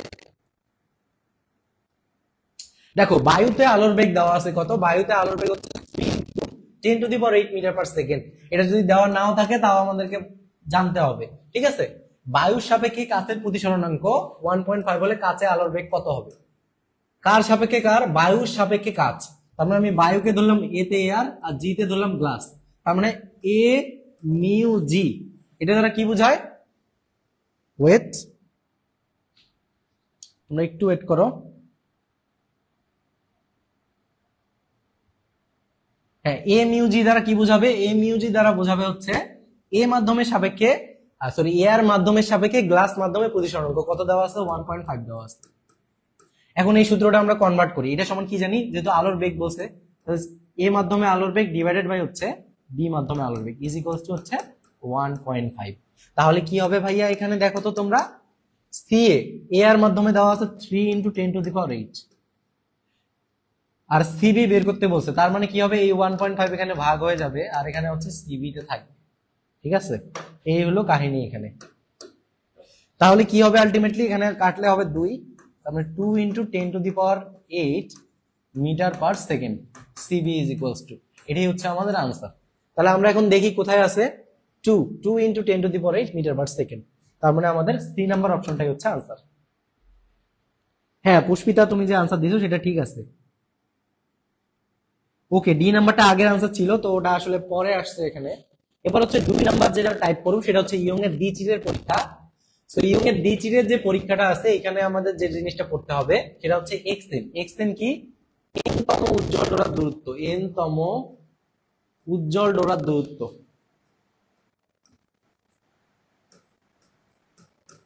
উজ্জ্বল ডোরার n-তম উজ্জ্বল ডোরার দূরত্ব xn ইজ ইকুয়ালস টু হচ্ছে n d lambda by d। এখানে ল্যামডা কি? ল্যামডা হচ্ছে তরঙ্গ দৈর্ঘ্য আমরা জানি, এই d হচ্ছে পর্দার দূরত্ব। দেখো ডাবল স্লিট এক্সপেরিমেন্টের যে কাহিনীটা আছে এখানে দেখো, এটা হচ্ছে ধরো পর্দা,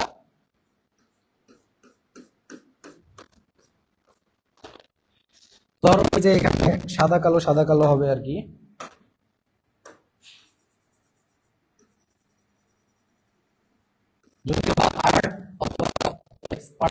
তারপরে তোমরা একটু দেখো যে এরকম একটা ঘটনা হয় আর কি আমাদের ব্যতিচারের সময়। এত আমরা ডিটেলসে যাবো না, বাট এই জিনিসটা আমরা একটু দেখি কি হচ্ছে কাহিনীটা।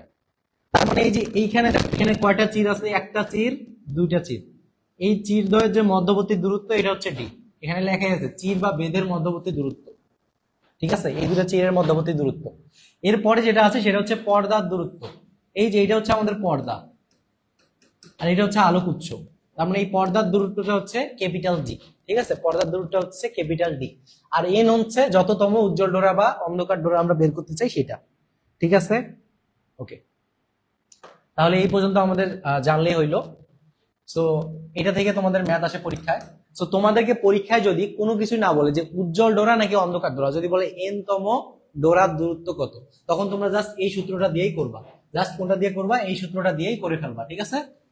বাট যদি তোমাদেরকে অন্ধকার উল্লেখ করে বলে, তার মানে আমরা একটু জিনিস পথ যাব যে ব্যতিচারের ক্ষেত্রে আমরা জানি যে অন্ধকারের ক্ষেত্রে শর্তটা কি? λ/2 এর বিজোড় সংখ্যক গুণিতক। তার মানে কি 2n + 1 ইনটু হচ্ছে λ/2 এইটা। তার মানে এই যে এখানে যে n ল্যামডা দেখতে পাচ্ছ, এই n ল্যামডার পরিবর্তে তখন এটা বসবে কখন? সেটা হচ্ছে অন্ধকার হলে, ঠিক আছে? অন্ধকারের ক্ষেত্রে কি হবে আমি লিখে দিচ্ছি এখানে। অন্ধকার হলে, অন্ধকার অন্ধকার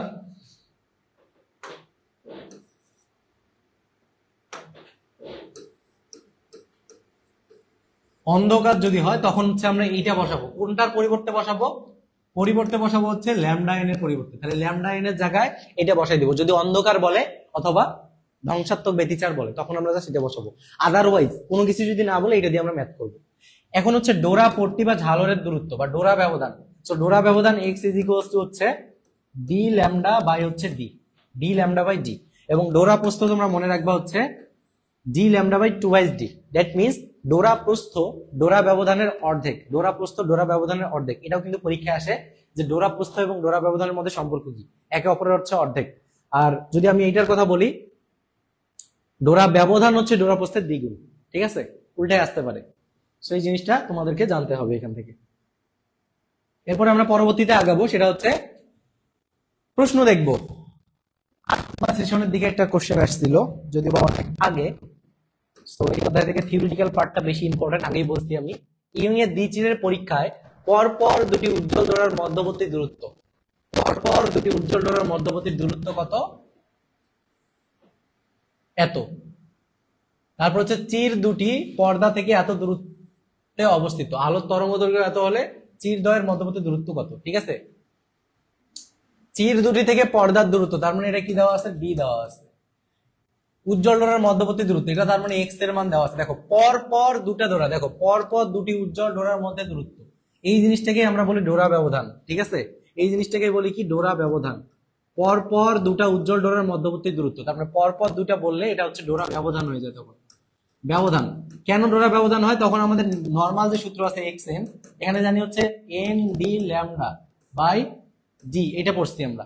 এই এন এর মান তখন 1 হয়ে যায়, পরপর হলে তখন এন এর মান কত হয়? 1 হয়ে যায়, যার কারণে এখানে ডি ল্যামডা বাই ডি হয়, যেটা হচ্ছে ডোরা ব্যবধান হয়। সো আমি এটা একটু মুছে দিয়ে আমি ডোরা ব্যবধানের সূত্রটাই লিখবো। তাহলে এক্স ইজ ইকুয়ালস টু কি হবে? ডি ল্যামডা বাই হচ্ছে ডি।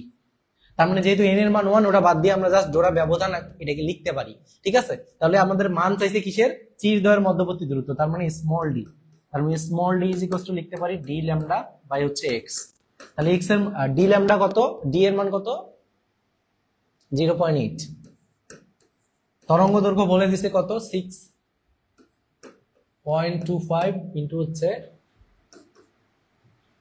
10⁻7 মিটার। 10⁻7 মিটার বলছে। এরপরে হচ্ছে কি বলছে? যে দূরত্ব, তার মানে এক্স এর মানও কিন্তু বলে দিছে যে 6.25 ইন্টু হচ্ছে 10⁻5। এই পর্যন্ত আমাদের। দেখো ঢাবির প্রশ্ন কিন্তু অলওয়েজ স্ট্যান্ডার্ড করে, ঠিক আছে? কখনোই তারা ঝামেলার প্রশ্ন করে না। অনেকদিন আগে প্রশ্ন করছিল, দেখো 8-9 সালে, তখনও ক্যালকুলেটর ছাড়া চাইলে এই ম্যাথটা করা যাইতো। এবং তোমরা রিসেন্ট যে প্রশ্নগুলো দেখবা সেগুলোও ক্যালকুলেটর ছাড়া করা যায়। তার মানে অ্যাজ ইউজুয়াল তারা স্ট্যান্ডার্ড কোশ্চেন করে যেন স্টুডেন্ট ক্যালকুলেটর ছাড়াই করতে পারে, ঠিক আছে। যদিও বা 8-9 সালে ক্যালকুলেটর ছিল, তারপরে কিন্তু এই ম্যাথটা ক্যালকুলেটর ছাড়াই করা যায়, ঠিক আছে। তো ঢাবির বিগত বছরের প্রশ্নগুলো যেগুলো তোমাদের আসলে কঠিন লাগে, যে ক্যালকুলেটর ছাড়া করা যায় না, সেগুলো তোমরা চাইলে স্কিপ করতে পারো। যে ক্যালকুলেটর ছাড়া কোনোভাবেই হয় না, কোনোভাবেই যেগুলো হয় না ক্যালকুলেটর ছাড়া, সেগুলো স্কিপ করতে পারো। বাট এই যে 8-9 সালে দেখো একটা স্ট্যান্ডার্ড কোশ্চেন দিয়ে দিচ্ছে, এটা বলা যায় না, এটা কিন্তু এই বছরও দিয়ে দিতে পারে, ঠিক আছে। তো এইরকম দিয়ে দিতে পারে। সো স্কিপ করবা কোনগুলো, দেখো যেগুলোতে ধরো অপশন দেখবা যে 0.83, 0.84, 0.85, ABCD এরকম যদি অপশন দেখো কোনো ম্যাথে, তো ওই ম্যাথগুলো তোমরা স্কিপ করতে পারো, কারণ ওই ধরনের ম্যাথ আসার পসিবিলিটিস নাই। কারণ ওই জিনিসগুলো হচ্ছে তোমার আগে আসতো যখন ক্যালকুলেটর আসে, বাট এখন যদি আসে তাহলে ওই জিনিসগুলো তোমাদেরকে একটু স্কিপ করতে হবে। তার মানে এখানে দেখো আমি কাটি, যদি এটা কাটা, তার মানে এখানে কত থাকতেছে ভাইয়া 0.8, 10 টু দি পাওয়ার কত থাকবে, 10 ইনভার্স 2 থাকবে। তার মানে আমি কি লিখতে পারি 0.008 মিটার। আমার মিটারে আসলো, বাট অপশন কিসে আছে, মিলিমিটারে আছে। তার মানে 1000 দিয়ে ভাগ, এখানে ভাগ দিয়ে দিলেই হয়ে যাচ্ছে, তাই না। 1000 দিয়ে কিন্তু আমরা গুণ করে দিলেই হবে, 1000 দিয়ে গুণ করলেই মিলিমিটারে আসবে, ঠিক আছে।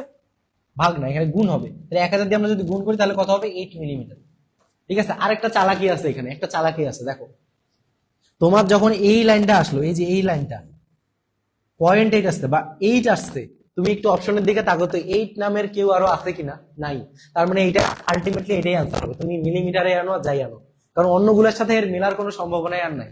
তার মানে ওইটা তুমি এই লাইন পর্যন্ত করে আনসার দাগাইতে পারো, নিশ্চিন্তে এই লাইন পর্যন্ত করে আনসার দাগাইতে পারো, পাওয়ার আর ক্যালকুলেট করার দরকার নেই। বাট যদি পাওয়ার উল্টাপাল্টা থাকে তখন তোমাকে পুরোটা ক্যালকুলেট করতে হবে। এটাই হচ্ছে আসলে তাড়াতাড়ি করার উপায়। আচ্ছা, আমরা পরবর্তীতে যাব। পরবর্তীতে আছে অপবর্তন, ঠিক আছে। এই হচ্ছে লাস্ট টপিক, সেটা হচ্ছে অপবর্তন। সো অপবর্তন জিনিসটা আমরা কিভাবে করবো, দেখো একটু। অপবর্তন দুই ধরনের আছে, একটা নরমাল অপবর্তন বা একক চিরের জন্য। একক চিরের জন্য বলে এটাকে, কি বলে, একক চিরের জন্য। সো এখানে সূত্র আছে 4টা, বাট পড়বো আমরা একটা। সূত্র কয়টা আছে, সূত্র আছে 4টা, পড়বো কয়টা, একটা দিয়ে বাকি সবগুলো আবার মনে রাখবো। সো কাহিনীটা কি এখানে বলছে দেখো, তাহলে আমরা দেখো গ্রেটিং এর যে গ্রেটিং কর্তৃক যে অপবর্তন আছে, এইটার চরমের সূত্রটা মনে রাখবো। কোনটা মনে রাখবো, এটা মনে রাখবো হচ্ছে এইটা মনে রাখবো, একটা মনে রাখবো, শুধু একটা মনে রাখবো, বাট বাকিগুলো অটোমেটিক হয়ে যাবে। তো মনে রাখবা গ্রেটিং এর জন্য যে অপবর্তনটা হয়, এই অপবর্তনের শর্তটা ব্যতিচারের শর্তের মতোই হয়। তার মানে ব্যতিচারে উজ্জ্বলের যেটা শর্ত হবে এখানে সেটা চরমের শর্ত হবে, ব্যতিচারে অন্ধকারের যেটা শর্ত হবে এখানে এসে সেটাই হবে হচ্ছে আমাদের অবমের শর্ত। তাহলে আমরা চরমের শর্ত যদি বলতে চাই তাহলে কি হবে, λ/2 এর জোড় সংখ্যক গুণিতক। তো সেখান থেকে আমরা লিখতে পারি d sin θ হচ্ছে n λ, d sin θ n λ। তাহলে অবমেরটা কি হবে, গ্রেটিং এর জন্য অবমেরটা কি হবে, বিজোড় সংখ্যক গুণিতক হবে, তাই না। এবং এই গ্রেটিং এর পুরাটার রিভার্স হবে হচ্ছে নরমাল বা একক চিরেরটা। দেখো গ্রেটিং এর অবমের শর্ত যেটা, এখানে চরমের শর্ত সেটা, দেখো দেওয়াই আছে, খুবই সিম্পলি লেখাই আছে এখানে। আর এখানে কি, এখানে হচ্ছে এখানকার চরমের যেটা শর্ত ওইখানে হবে অবমের। তার মানে আমি যদি একটা চরম মনে রাখি তাহলে বাকি 4টা অটোমেটিক হয়ে যাবে, মানে টোটাল 4টা আমার অটোমেটিক হয়ে যাবে। তার মানে আমি জাস্ট মার্ক করে দিচ্ছি একটা, এটা খুব ভালো করে মনে রাখবা যে গ্রেটিং এর অপবর্তনের জন্য হচ্ছে এটা। এবং তোমার প্রশ্নে যদি অবম চরম কোনো কিছুই বলা না থাকে, প্রশ্নে যদি চরম অবম কোনো কিছুই বলা না থাকে, তুমি জাস্ট দাগাবা বলতে ম্যাথ করবা হচ্ছে এই সূত্র দিয়ে। আমরা একটু আগে কিন্তু পড়ছিলাম ব্যতিচারের ক্ষেত্রে যদি উজ্জ্বল অন্ধকার কিছুই না বলে তাহলে উজ্জ্বলেরটা দিয়ে করবো। ঠিক তেমনি এখানে এরকম যে কোনো কিছুই যদি প্রশ্নে উল্লেখ না থাকে তাহলে তুমি জাস্ট এটা দিয়ে ম্যাথ করে দিবা, তাহলেই হবে, ঠিক আছে। তো এখন আমরা এগুলোর পরিচয় জানবো। তো অবমের শর্ত কি হবে, খুবই সিম্পলি আমরা জানলাম, এটার উল্টাটা। তারপরে এখানে কি হবে হচ্ছে চিরের বেদ, আর এন হচ্ছে ক্রম সংখ্যা, ল্যামডা হচ্ছে তরঙ্গ দৈর্ঘ্য। তো এখান থেকে অনেক সময় তোমাদের কোণের মানটা বের করতে দেয়, তো আমরা জাস্ট মানগুলো গাটাগাট বসাই দিয়ে করে ফেললেই হয়ে যাবে। পরবর্তী শর্তটাও আমরা লিখে দিছি উল্টাটা। তার মানে আমরা এইটা মনে রাখছি, এইটার উপর বেস করে বাকিগুলা, এইটা হচ্ছে ভেরি ভেরি ইম্পর্টেন্ট, ঠিক আছে, এটার উপর বেস করে। এখন গ্রেটিং এর ক্ষেত্রে যখন আসবো আমরা, এখানে ডিটা কি, এই যে ডিটা আছে, এই ডিটা হচ্ছে গ্রেটিং ধ্রুবক। এই ডিটা কি, ডিটা হচ্ছে গ্রেটিং ধ্রুবক।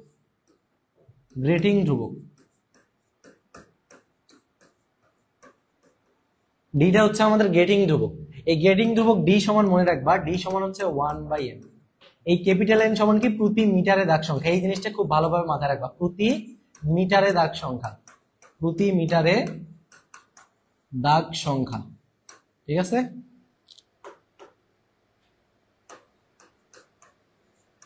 প্রতি মিটারে দাগ সংখ্যা হচ্ছে n। তাহলে এই মানটা যদি আমি এখানে ইনপুট করি তাহলে কি হয় দেখো, 1/n sin theta is equal two হয় n ল্যামডা। তাহলে আমরা যদি থিটার মান পরীক্ষায় চাই তাহলে থিটা সমান আমরা ডাইরেক্ট এই সূত্রটা ইউজ করতে পারবো, sin ইনভার্স n ল্যামডা, ঠিক আছে।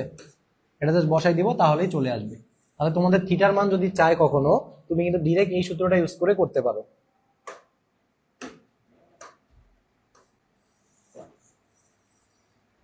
ঠিক আছে, সো এই পর্যন্ত আমাদের ছিল এটা। এখন আমরা কিছু প্রশ্ন দেখব। দেখো প্রশ্নটা কি আছে, যে একটি সমতল নিঃসরণ গ্রেটিং এ এত তরঙ্গ দৈর্ঘ্যের একটি আলোক রশ্মি প্রথম ক্রমে 30 ডিগ্রি কোণ তৈরি করতেছে। 30 ডিগ্রি কোণে অপবর্তিত হলে গ্রেটিং এর প্রতি মিটারে রেখার সংখ্যা কত? তার মানে এন এর মান আমার কাছে চাইছে। তাহলে এন বের করতে গেলে কি করতে হবে? আমরা জানি হচ্ছে 1/n sin theta is equal to হচ্ছে n ল্যামডা।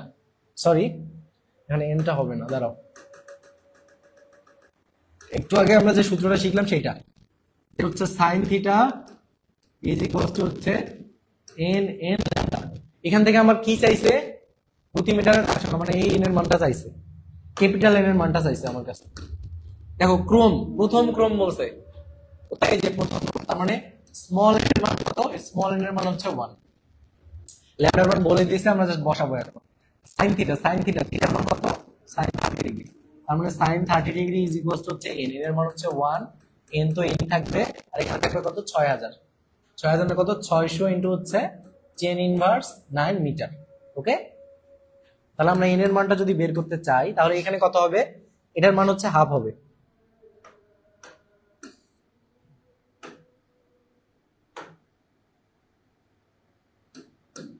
তাহলে এটার মান কত হবে? হাফ হবে। হাফ ইজ ইকুয়াল টু থাকতেছে n ইনটু 600 ইনটু হচ্ছে 10 ইনভার্স 9।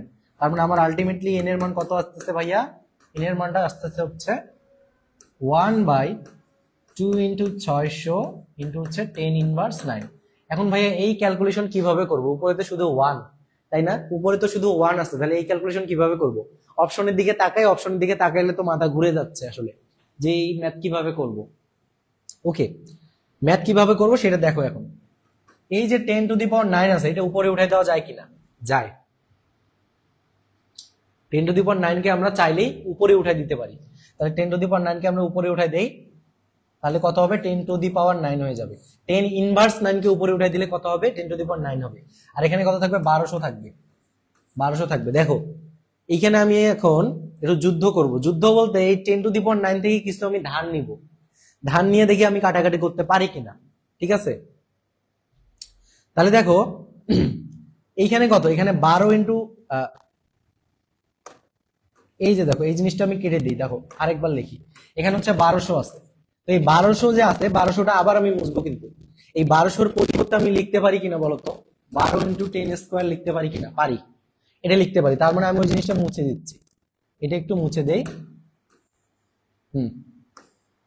মুছে দিয়ে আমি লিখবো হচ্ছে 12 into 10 inverse 10 square, 12 into 10 square, এটা লিখতে পারি। তাহলে এই স্কোয়ার লিখলে এখানকার কিন্তু দুটো ধরে ফেলবে। ঠিক আছে, যদি ধরে ফেলে তাহলে কি হয় দেখো, তাহলে হচ্ছে আমার উপরে লিখতে পারি 10 টু দি পাওয়ার 7 বাই হচ্ছে 12।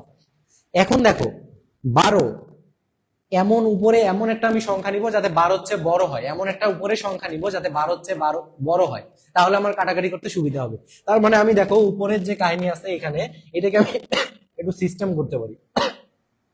এখানে একটু কন্ট্রাডিক্টরি হয়েছে, দাঁড়াও।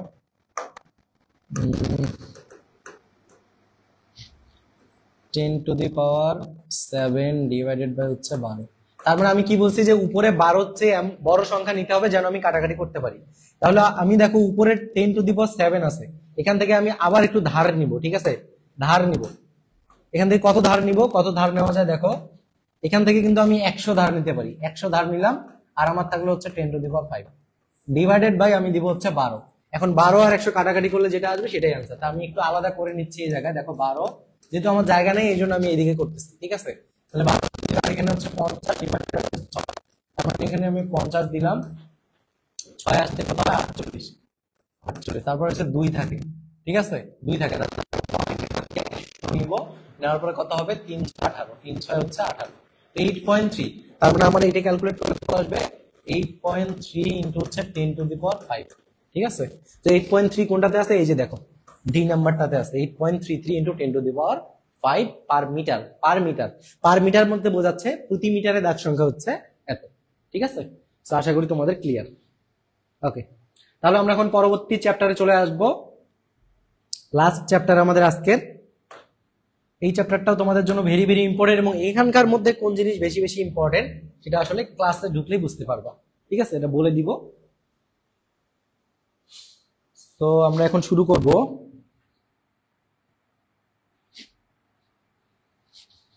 টাইপ 1 হচ্ছে এস-এম-এইচ সংক্রান্ত। এস-এম-এইচ কি?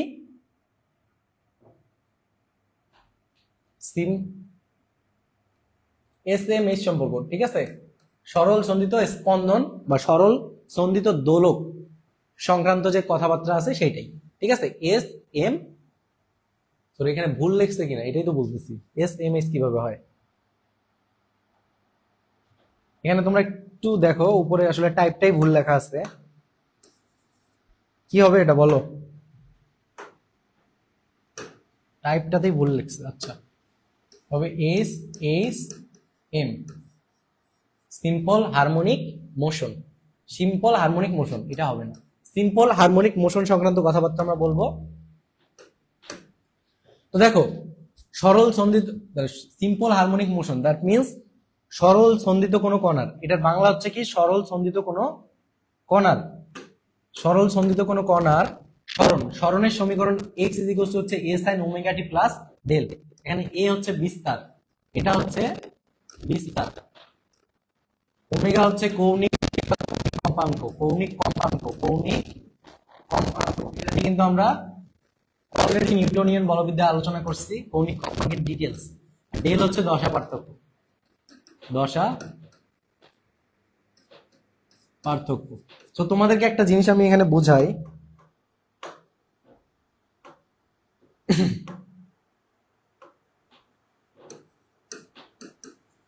একটা জিনিস দেখো, এখানে সরণের ইকুয়েশন দেওয়া আছে, ভালো কথা।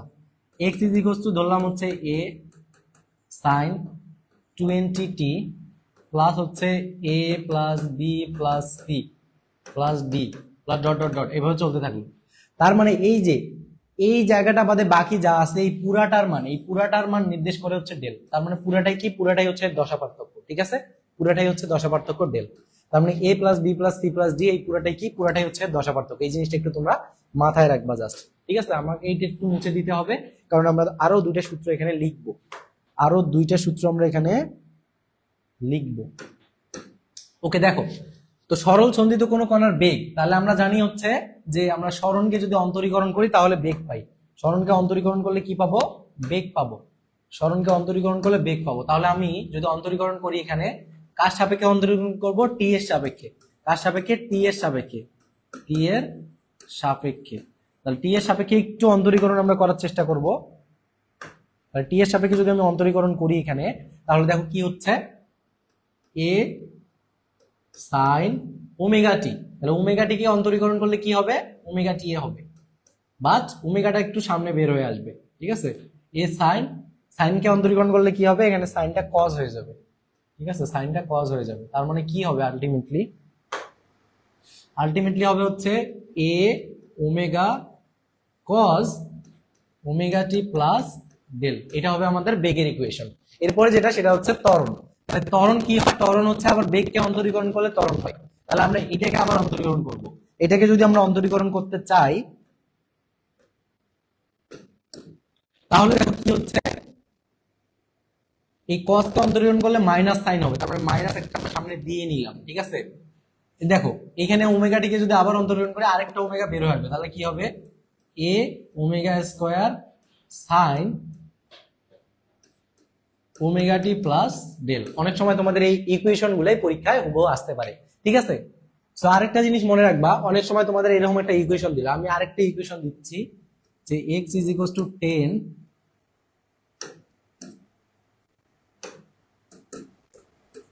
sin 10t প্লাস হচ্ছে π/2। তাই এই ইকুয়েশনটা দিয়ে বললাম, এই ইকুয়েশনের ক্ষেত্রে আমাদের পদ পার্থক্য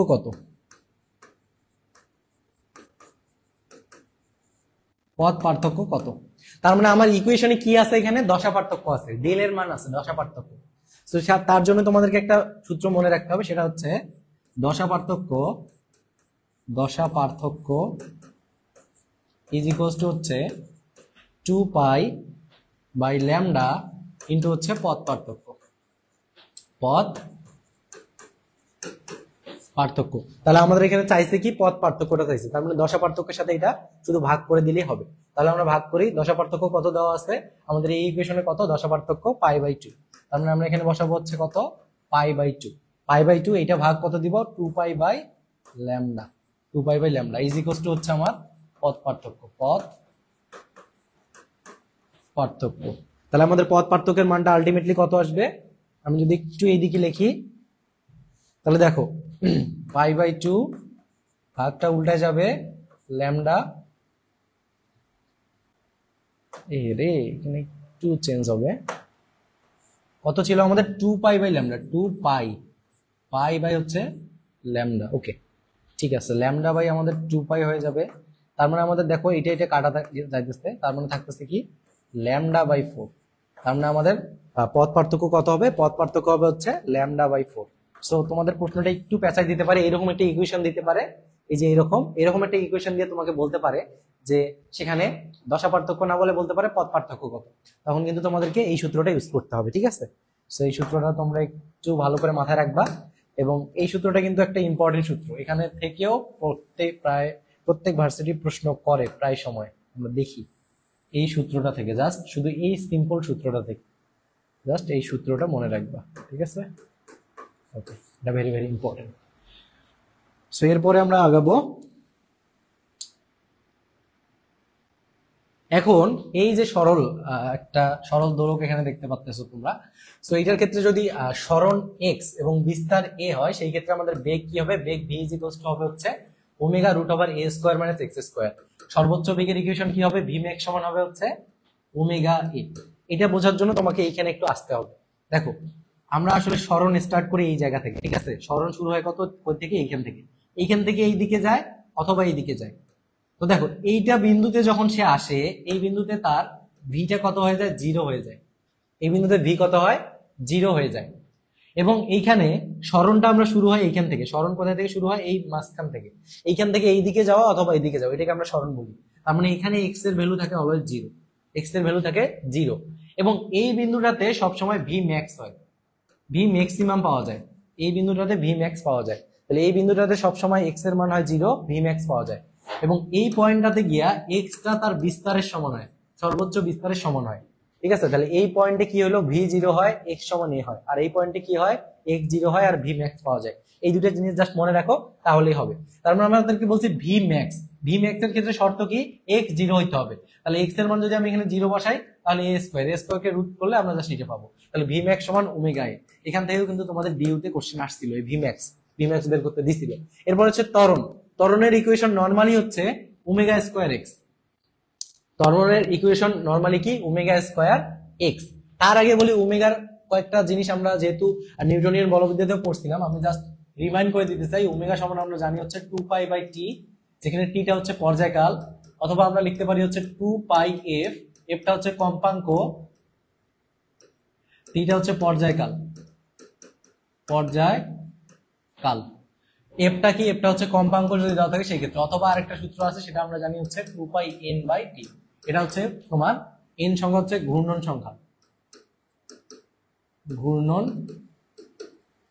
সংখ্যা, ঠিক আছে, আর টিটা হচ্ছে এখানে টাইম, যেটা নরমাল সময় দেওয়া থাকে। সো ওমেগাটা আমরা একটু রিমাইন্ডার দিয়ে দিলাম, ঠিক আছে, রিমাইন্ডার দিয়ে দিলাম তোমাদেরকে, জাস্ট আমরা নিউটনিয়ান বলবিদ্যাতে যাই পড়ছিলাম তাই এখানে পড়তেছি, আর কিছু না এক্সট্রা। তো ত্বরণের ইকুয়েশনটা আমাদের এখানে কি হবে, ত্বরণটা হবে হচ্ছে দেখো ওমেগা স্কয়ার এক্স। তার মানে আমরা কি বলছি এখন, সর্বোচ্চ ত্বরণ কোথায় হয়, যেখানে হচ্ছে এ পাওয়া যায়। তাহলে এক্স সমান যেখানে এ হয়, ত্বরণটা সর্বোচ্চ হয় এই জায়গাটায়, ঠিক আছে। তাহলে ওইখানে এম এক্স পাওয়া যায়। সো এম এক্সটা যেহেতু ওইখানে পাওয়া যায় সেহেতু হচ্ছে ওইটা। এবার এই যে আরেকটা ভেরি ভেরি ইম্পর্টেন্ট ইকুয়েশন, যেটা থেকে back to back duty question আসছে, ব্যাক টু ব্যাক। তোমরা বিগত বছরের প্রশ্নগুলো দেখলে বুঝতে পারবা ব্যাক টু ব্যাক কোশ্চেন আসছে। এটা ডিউ এর জন্য ভেরি ভেরি ইম্পর্টেন্ট। এই লাইনটা ভেরি ভেরি ইম্পর্টেন্ট। সরল সন্ধিত স্পন্দন সম্পন্ন কোনো কণার ব্যবকরণীয় সমীকরণ, এটা থেকে তোমাকে বের করতে দিচ্ছে যে d square x DT square omega square x is equals to 0। So এই টাইপ থেকে যখন তোমাকে ম্যাথ করতে দিবে, তোমাকে মনে রাখতে হবে d square x DT square এর সহগ মাস্ট 1 বানায় নিতে হবে। যদি নাও থাকে বানায় নিতে হবে,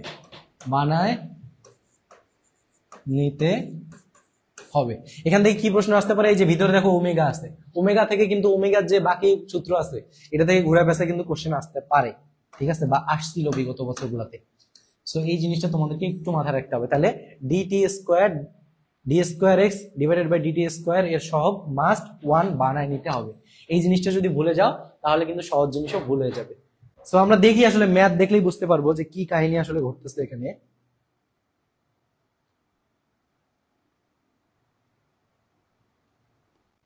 ম্যাথ দেখি, দেখো 21-22 সেশনে আসছে, ভেরি রিসেন্ট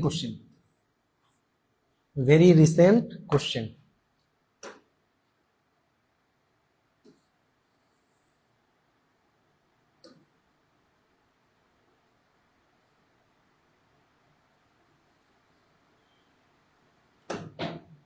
সো দেখো 6 d square x DT square 15x is equals to 0।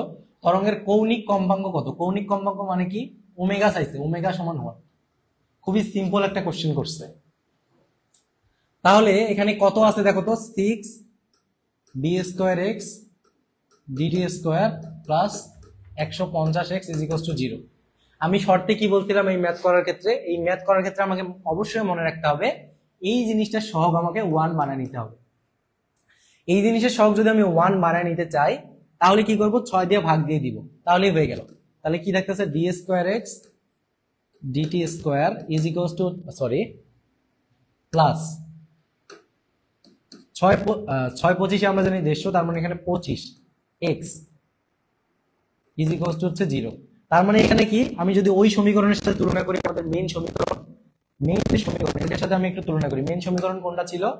Main যে সমীকরণ আমাদের ছিল কি, d square x DT square plus হচ্ছে omega square x is equals to 0। এটার সাথে তুলনা করলে এখানে দেখো তো কি আসতেছে, এই যে জিনিসটা। তাহলে আমাদের ওমেগা স্কোয়ারের মান কত আসতেছে? 25। তাহলে আমার ওমেগার মান কত আসবে? 5। ঠিক আছে, ওমেগার মান কত আসবে? 5 আসবে। তাহলে এটাই হচ্ছে ওমেগার মান। বাট এখান থেকে যদি প্রশ্ন বলতো যে পর্যায়কাল কত,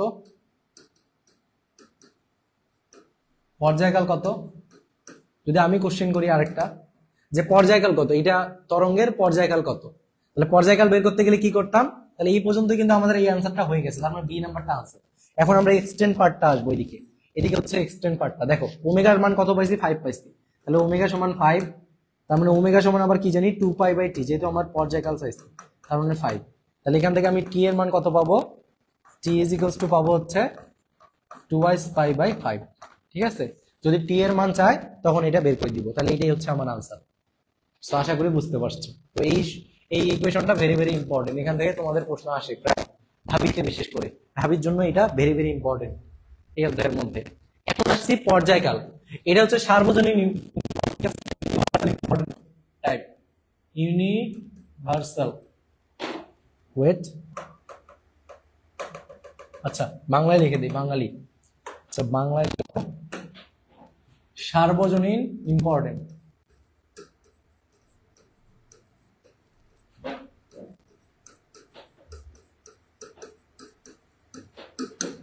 তার মানে যত জায়গায় পরীক্ষা দিবা এটা তোমাকে দেখে যাইতে হবে। তার মানে এই টাইপ নাম্বার 2 এটা তোমার অ্যাডমিশনের জন্য ভেরি ভেরি ইম্পর্টেন্ট, পুরো অ্যাডমিশন সিজনের জন্য এটা ইম্পর্টেন্ট একটা টাইপ করতেছি আমরা। সো পর্যায়কাল দুই ধরনের হয়, একটা হচ্ছে সরল দোলকের আর একটা হচ্ছে স্প্রিং এর। সরল দোলকের ক্ষেত্রে পর্যায়কাল 2π√g। সো এখান থেকে যে সম্পর্কটা আমাদের বেশি আসে পরীক্ষায় সেটা হচ্ছে এটা, T1/T2 = √L1/L2। এইটা তোমাদের জন্য হচ্ছে অনেক বেশি ইম্পর্টেন্ট। এখান থেকে প্রায় ভার্সিটিতে প্রশ্ন আসে, শুধুমাত্র ডিইউতে না। ডিইউ এর জন্য তো ইম্পর্টেন্টই ভাই, বারবার বলতেছি ডিইউ এর জন্য ইম্পর্টেন্ট। ডিইউ ছাড়া অন্য জায়গায়ও তোমার এখানে এটা পড়ে যাইতে হবে, এটা ভেরি ভেরি ইম্পর্টেন্ট একটা সূত্র। এটা ছাড়াও আমাদেরকে যেটা মনে রাখতে হবে সেটা হচ্ছে T1/T2 আমরা যদি জি এর সাথে তুলনা করি তাহলে হচ্ছে G2/G1। ঠিক আছে, G2/G1। আচ্ছা, এরপর হচ্ছে স্প্রিং এর ক্ষেত্রে যদি আমি এটা দেখি তাহলে সেটা হবে হচ্ছে T = 2π√m/k। তার মানে ঝুলানো যে ভর সেটা, তাহলে T1/T2 হচ্ছে √m1/m2 আমি লিখতে পারি √k2/k1। তাহলে এগুলার মান জাস্ট বসাই দিলেই তোমাদের ম্যাথ হয়ে যাবে। ঠিক আছে, এগুলোর মান বসাই দিলেই তোমাদের ম্যাথ হয়ে যাবে। সো আশা করি বুঝতে পারছো। তো তোমাদের একটা প্রশ্ন কঠিন মানে পেঁচানো থাকতে পারে, সেটা হচ্ছে যে একটা সরল দোলকের ভর দ্বিগুণ করলে পর্যায়কাল কত গুণ হবে? সরল দোলকের ভর দ্বিগুণ করলে পর্যায়কাল কত গুণ হবে? সরল দোলকের ভর দ্বিগুণ করলে পর্যায়কাল কত গুণ হবে? এটা কিন্তু পেঁচাই দিয়ে থাকতে পারে। তো তখন আসলে এই প্রশ্নটা আসলে একটা গুগলি প্রশ্ন। ঠিক আছে, সরল দোলক কখনো ভরের উপর নির্ভর করে না। এটা ভরের উপর নির্ভর করে না, ভরের উপর নির্ভর করে না। আর স্প্রিং এর যে পর্যায়কাল এটা হচ্ছে ভরের উপর নির্ভর করে।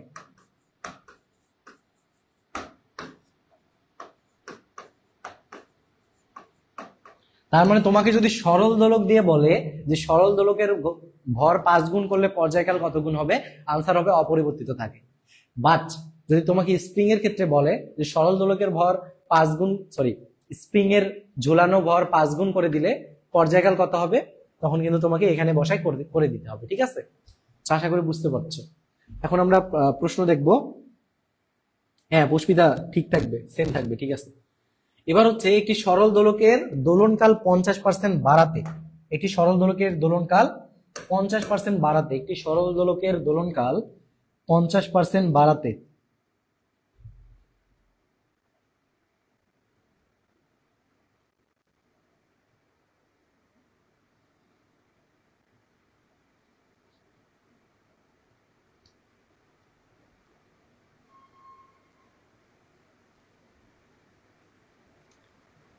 ঠিক আছে। তো দেখো কি বলছে, একটি সরল দোলকের দোলনকাল 50% বাড়াতে কার্যকর দৈর্ঘ্যের পরিবর্তন কত হবে? এখানে কিন্তু অনেক জিনিস আছে। দেখো, দোলনকাল কত বাড়াবো? 50% বাড়াবো। কার্যকর দৈর্ঘ্যের পরিবর্তন কত হবে? পরিবর্তন কথাটা বলছে কিন্তু এখানে, এটা মাইন্ডেড, পরিবর্তন বলছে। সো পরিবর্তন বললে কিন্তু আমাদের একটু আনসারটা চেঞ্জ হয়। ঠিক আছে, তো এখন একটু আমরা দেখি।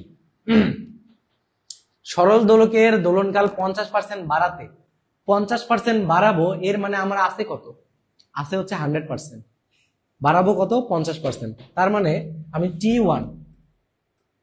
T1 আমি ধরতে পারি হচ্ছে 100% আমার আছে।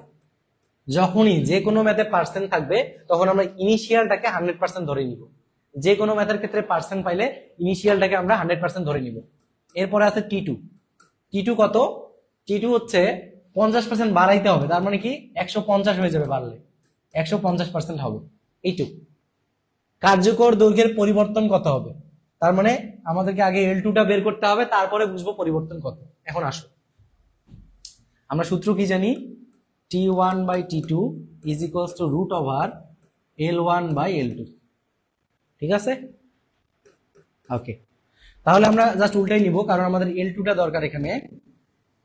তাহলে আমরা L2টা দেখি, এখানে L2/L1 হচ্ছে, এখানে কিন্তু এদিকে রুটটা তুলে দিলে এখানে স্কোয়ার হয়ে যাবে, তার মানে কি T2/T1 এটার হোল স্কোয়ার।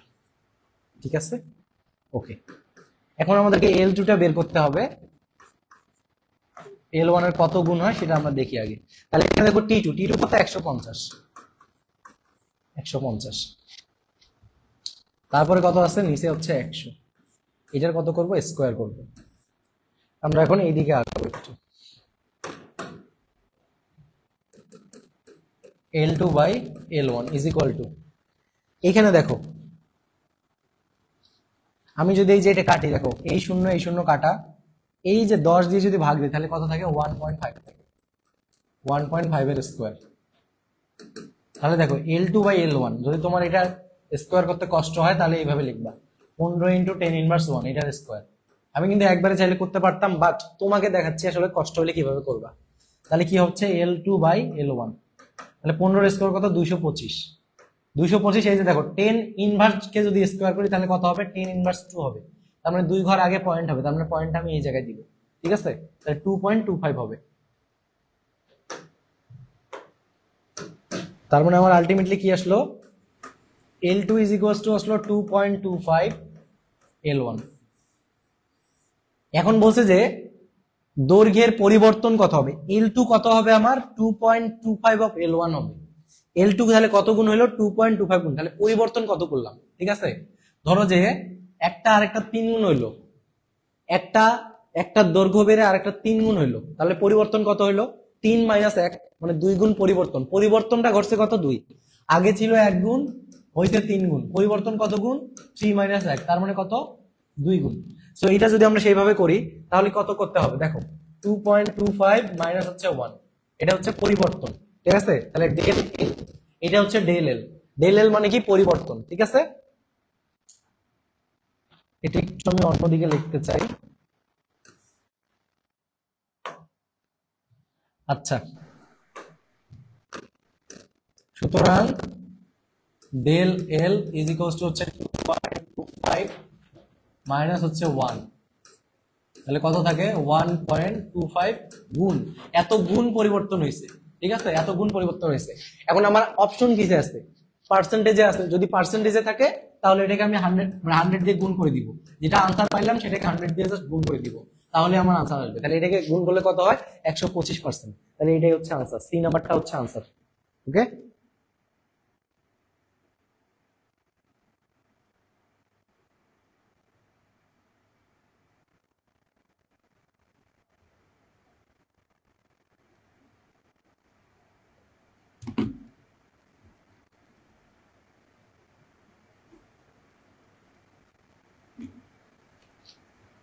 আচ্ছা সি নাম্বার, হ্যাঁ সি নাম্বারটা রাইট পুষ্পিতা, ঠিক আছে। আমরা এখন লাস্ট টাইপে যাব, সেটা হচ্ছে শক্তি। শক্তি তো মনে রাখবা যে গতিশক্তির ইকুয়েশন কি, গতিশক্তির ইকুয়েশন হচ্ছে half m omega square a square minus x square, a square minus x square. So তোমাদেরকে আমি একটু স্প্রিং এর ক্ষেত্রে নিয়ে যেতে চাই, সেটা হচ্ছে আমরা কি বললাম একটু আগে, টি সমান 2π√m/k, m/k। এখান থেকে আমি যদি একটু কাজ করি t/2π করে দেই এটাকে, তাহলে কত থাকে m/k থাকে। আমি জাস্ট k এর মানটা বের করতে চাচ্ছি এখানে, কেন সেটা আমরা দেখতে পারবো। তাহলে এখানে কি থাকতেছে আলটিমেটলি, আমি যদি এটাকে উল্টা দিই তাহলে 2π/t হয় ইজ ইকুয়াল টু হয় k/m √ওভার, এটা দিলাম। তাহলে 2π/t সমান কি জানি ওমেগা জানি, ঠিক আছে, ইজ ইকুয়াল টু জানি হচ্ছে √ওভার k/m।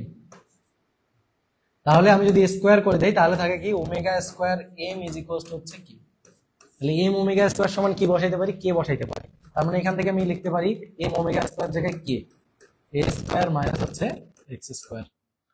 হুবহু এই জায়গাতে আমি লিখতে পারি হাফ কে এক্স স্কয়ার, ঠিক আছে। কার শক্তি পড়তেছি আমরা, স্প্রিং এর ক্ষেত্রে, স্প্রিং এর ক্ষেত্রে পড়তেছি, ঠিক আছে। স্প্রিং এর বিভব শক্তি হচ্ছে এটা হয়, ওকে, স্প্রিং এর বিভব শক্তি হচ্ছে এটা হয়। আবার সরল দোলকের ক্ষেত্রেও আমরা এই সূত্র ইউজ করতে পারি, শক্তির ইকুয়েশন একই, ঠিক আছে, ঘুরে ঘাড়ে সেই সেম, ঘুরে ঘাড়ে একই, ঠিক আছে। সো আমরা স্প্রিং আর লিখলাম না, তার মানে বিভব শক্তি হয় হাফ কে এক্স স্কয়ার। তাহলে মোট শক্তিটা আমাদের কি হবে, মোট শক্তি হবে হচ্ছে ইপি প্লাস ইকে সমান হচ্ছে এম ওমেগা স্কয়ার, তার মানে হচ্ছে হাফ কে এ স্কয়ার, এটা হয়। সো শক্তির ইকুয়েশন এই পর্যন্ত আমাদের জানলেই হবে।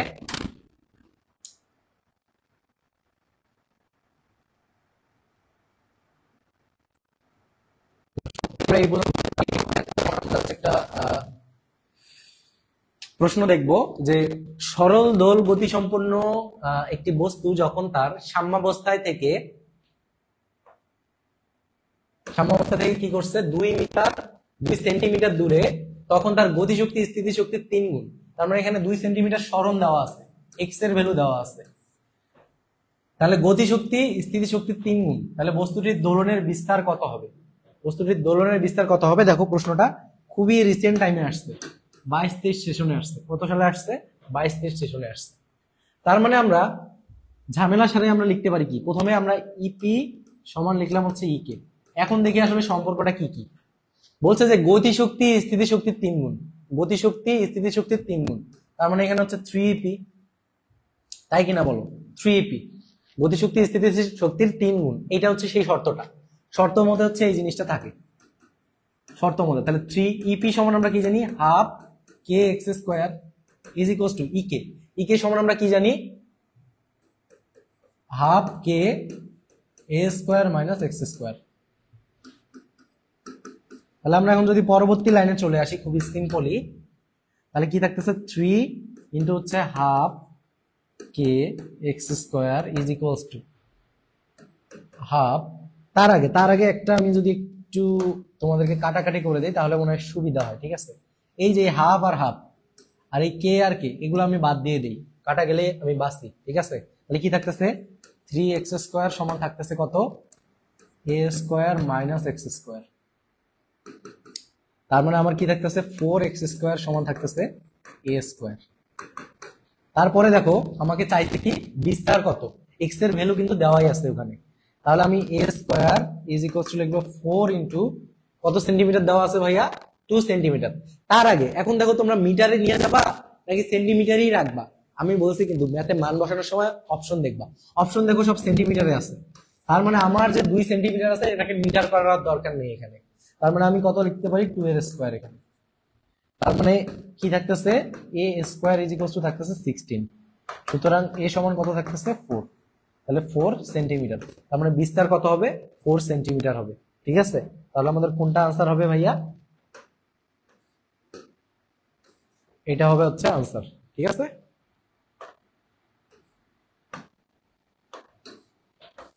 ডি নাম্বারটা হচ্ছে আমাদের আনসার। ওকে,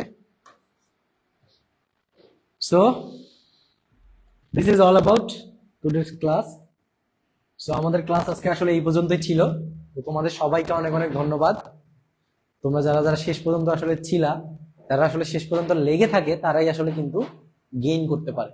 সো যারা যারা আসলে আজকের ক্লাসটা শেষ পর্যন্ত করেছো তাদেরকে অসংখ্য শুভকামনা, এবং যারা পরে আসলে তোমরা রেকর্ড ক্লাসটা করতেছো তাদেরকেও অসংখ্য অসংখ্য শুভকামনা, কারণ তোমরা আসলে ক্লাসটা দেখতেছো।